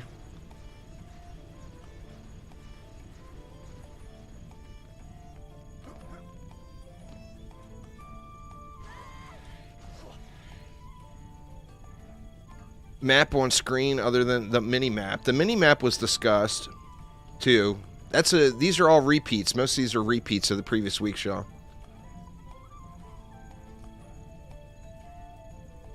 That was a week 1 question right there.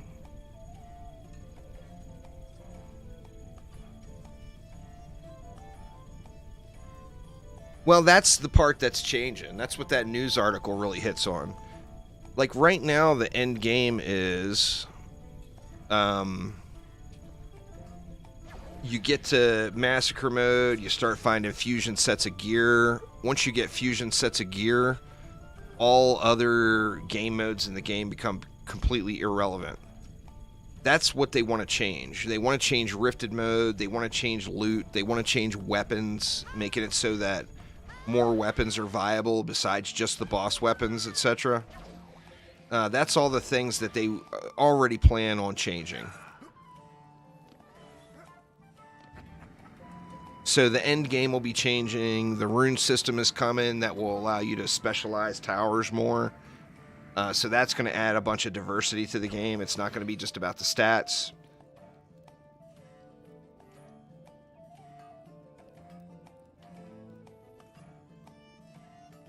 That's, I mean, same thing there. That's more of a bug, like submit the bug, rather than like something that changes game. That's what's going to happen with the runes, I think, there, Sithphil. The rune system will change weapons. It won't just change defenses, it will change weapons as well.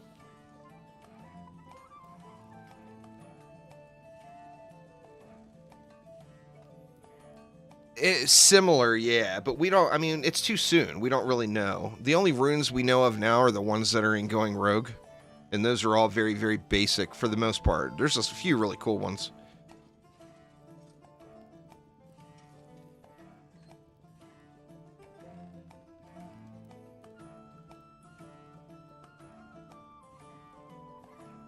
Well, there will be, the runes will create new metas. I mean, right now, it's pretty diverse. Like, everything in the game is really, really viable end game, except Squire. The Squire's defenses. Like, the Squire's defenses are the only things, and traps. Traps need some love, too. But those were both addressed as well in that news article. So, once again, if you guys don't know what I'm talking about, they posted that a few weeks ago that kind of went over what they wanted to change upcoming based off of feedback so far.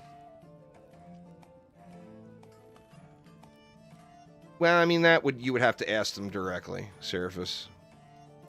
This is more of a game design change, or not like individual specific things. Yeah, but that doesn't count, does he? Walls don't count in a game where you don't use walls, for God's sakes. I'm talking about you guys know what I'm talking about. I'm talking about the harpoons. I'm talking about the bowling balls. Those things need love. Serious love. Now, the Squire as a hero is an absolute beast. The Squire's walls are awesome.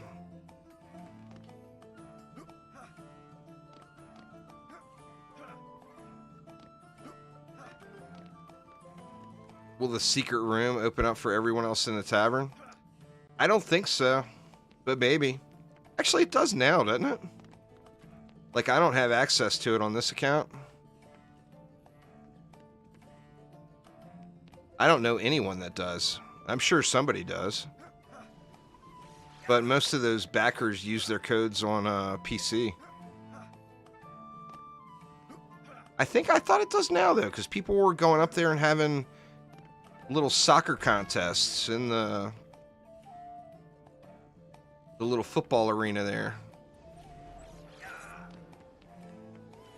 But maybe not. Maybe not.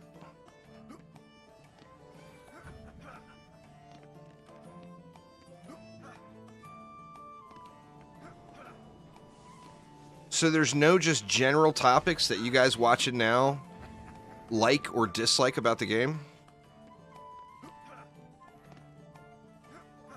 Did a backer kit thing?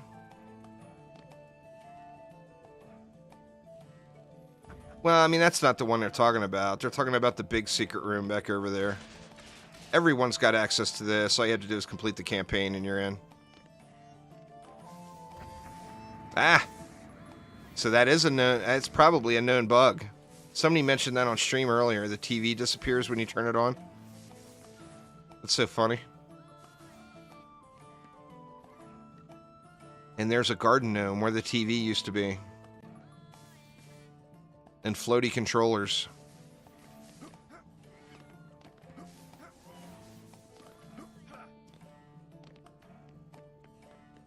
There's a Kickstarter room for Kickstarter backers in here, yeah. It covers the entire length of this. It's this big. It's all the way down. There's a chicken up there that you can kick around, and 2 goalposts, and a floor or a scoreboard. See, this chicken here, there's one of these up here, and you can play football or soccer with the chicken. This one doesn't react very well.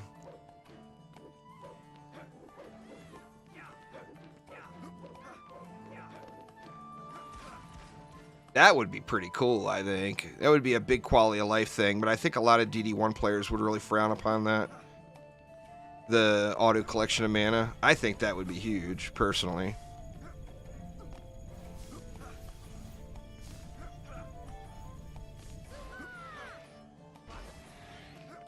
There's nothing wrong with that. I mean, as a casual gamer, casual gamers are players too. As a casual gamer, do you feel like there's any restrictions you have to the game that make the game less enjoyable for you? Other than, obviously, just time.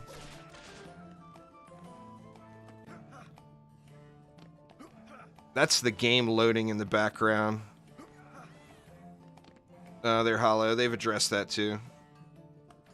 The Switch, you got to realize that the game is running on a glorified mobile phone. So it takes a little while for the game to load. So that's the game loading in the background. That's why you can't skip it.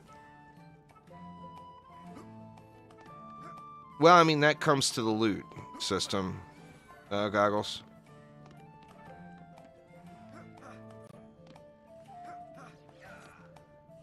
We know that that's changing. The loot system is changing. Now, whether they add hero stats back onto armor, I don't know if they'll do that. But we do know that loot will be changing. Yeah, it's called the Nintendo Switch. Zilla Rager. The game is out on Switch. So yeah, that's what I was referring to. The Switch is a glorified cell phone. Let's be honest. I've got one. I enjoy playing it. I'm not judging. But it's inferior hardware compared to PlayStation, Xbox, or PC. We all know this. It's no secret.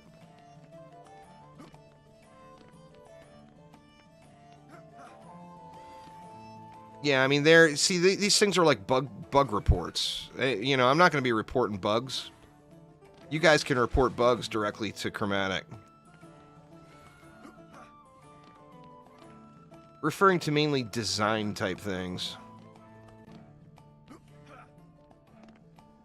Not bug reports. There's the little Dahlin Tavern, by the way. He's right in there. Like, if that wood wasn't there, I'd be shooting him in the face. Sacred Apple reminded me of that and made me look up.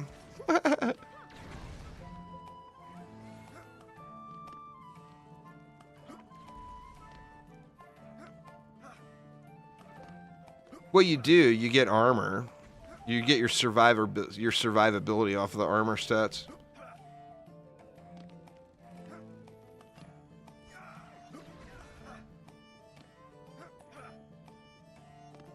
Yeah, you could upgrade projectiles in one.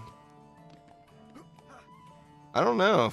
That would be something that's super cool.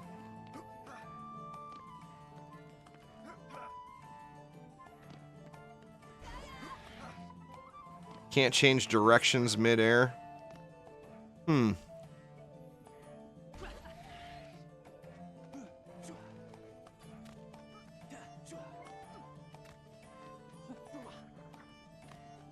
can, but it's just like the momentum keeps you going. I mean, I'm changing directions right now, but it's so slight compared to the rogue.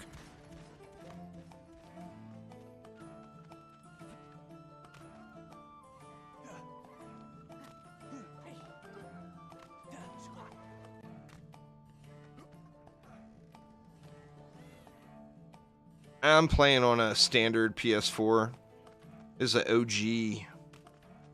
The OG PS4 where you can't even find the power button.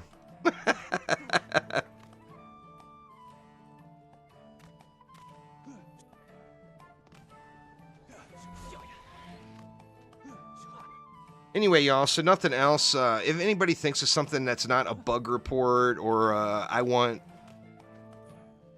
Countess or whatever, feel free to send me a message on Twitter or Twitch or Discord or whatever. I'll be doing my little interview with Chromatic next week for the end of the month. I've got a pretty long list of questions I'm going to ask him.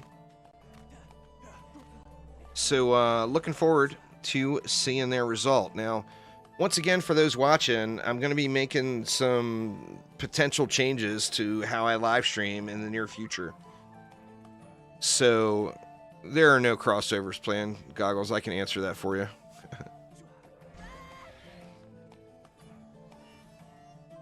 But anyway, so keep an eye out on the channel tomorrow. I'm going to be putting up a little info video on that. And that is going to get it for now. They would love to do lots of crossovers. Find a company that will do a crossover with a small indie game with a very small player base. That would be the chore. You find it and set it up, and they'll probably go for it. But anyway, yeah, it's not them not wanting to do crossovers. Crossovers happen when people get marketing value out of, you know, yeah, Fortnite would be all over it. They would love to do a crossover with Dungeon Defenders. Can you imagine what the benefit Fortnite would get out of that? Yeah, me neither. So, I mean, crossovers, you got to remember, is a marketing thing. You know, small companies don't really do crossovers with others because they just don't get anything out of it, you know? But anyway, yeah, if anybody comes up with something, feel free to send me a message on Twitter, Discord, whatever. A better save the world, that would be incredible. But anyway, thanks a ton, everybody. Have a wonderful rest of your weekend. Keep an eye out to tomorrow. Make sure you vote in the poll, because how that poll results is probably what I'll end up doing with live streaming in the future. But anyway, thanks a ton, everybody. Have a great weekend, and I will see you next time. Take it easy.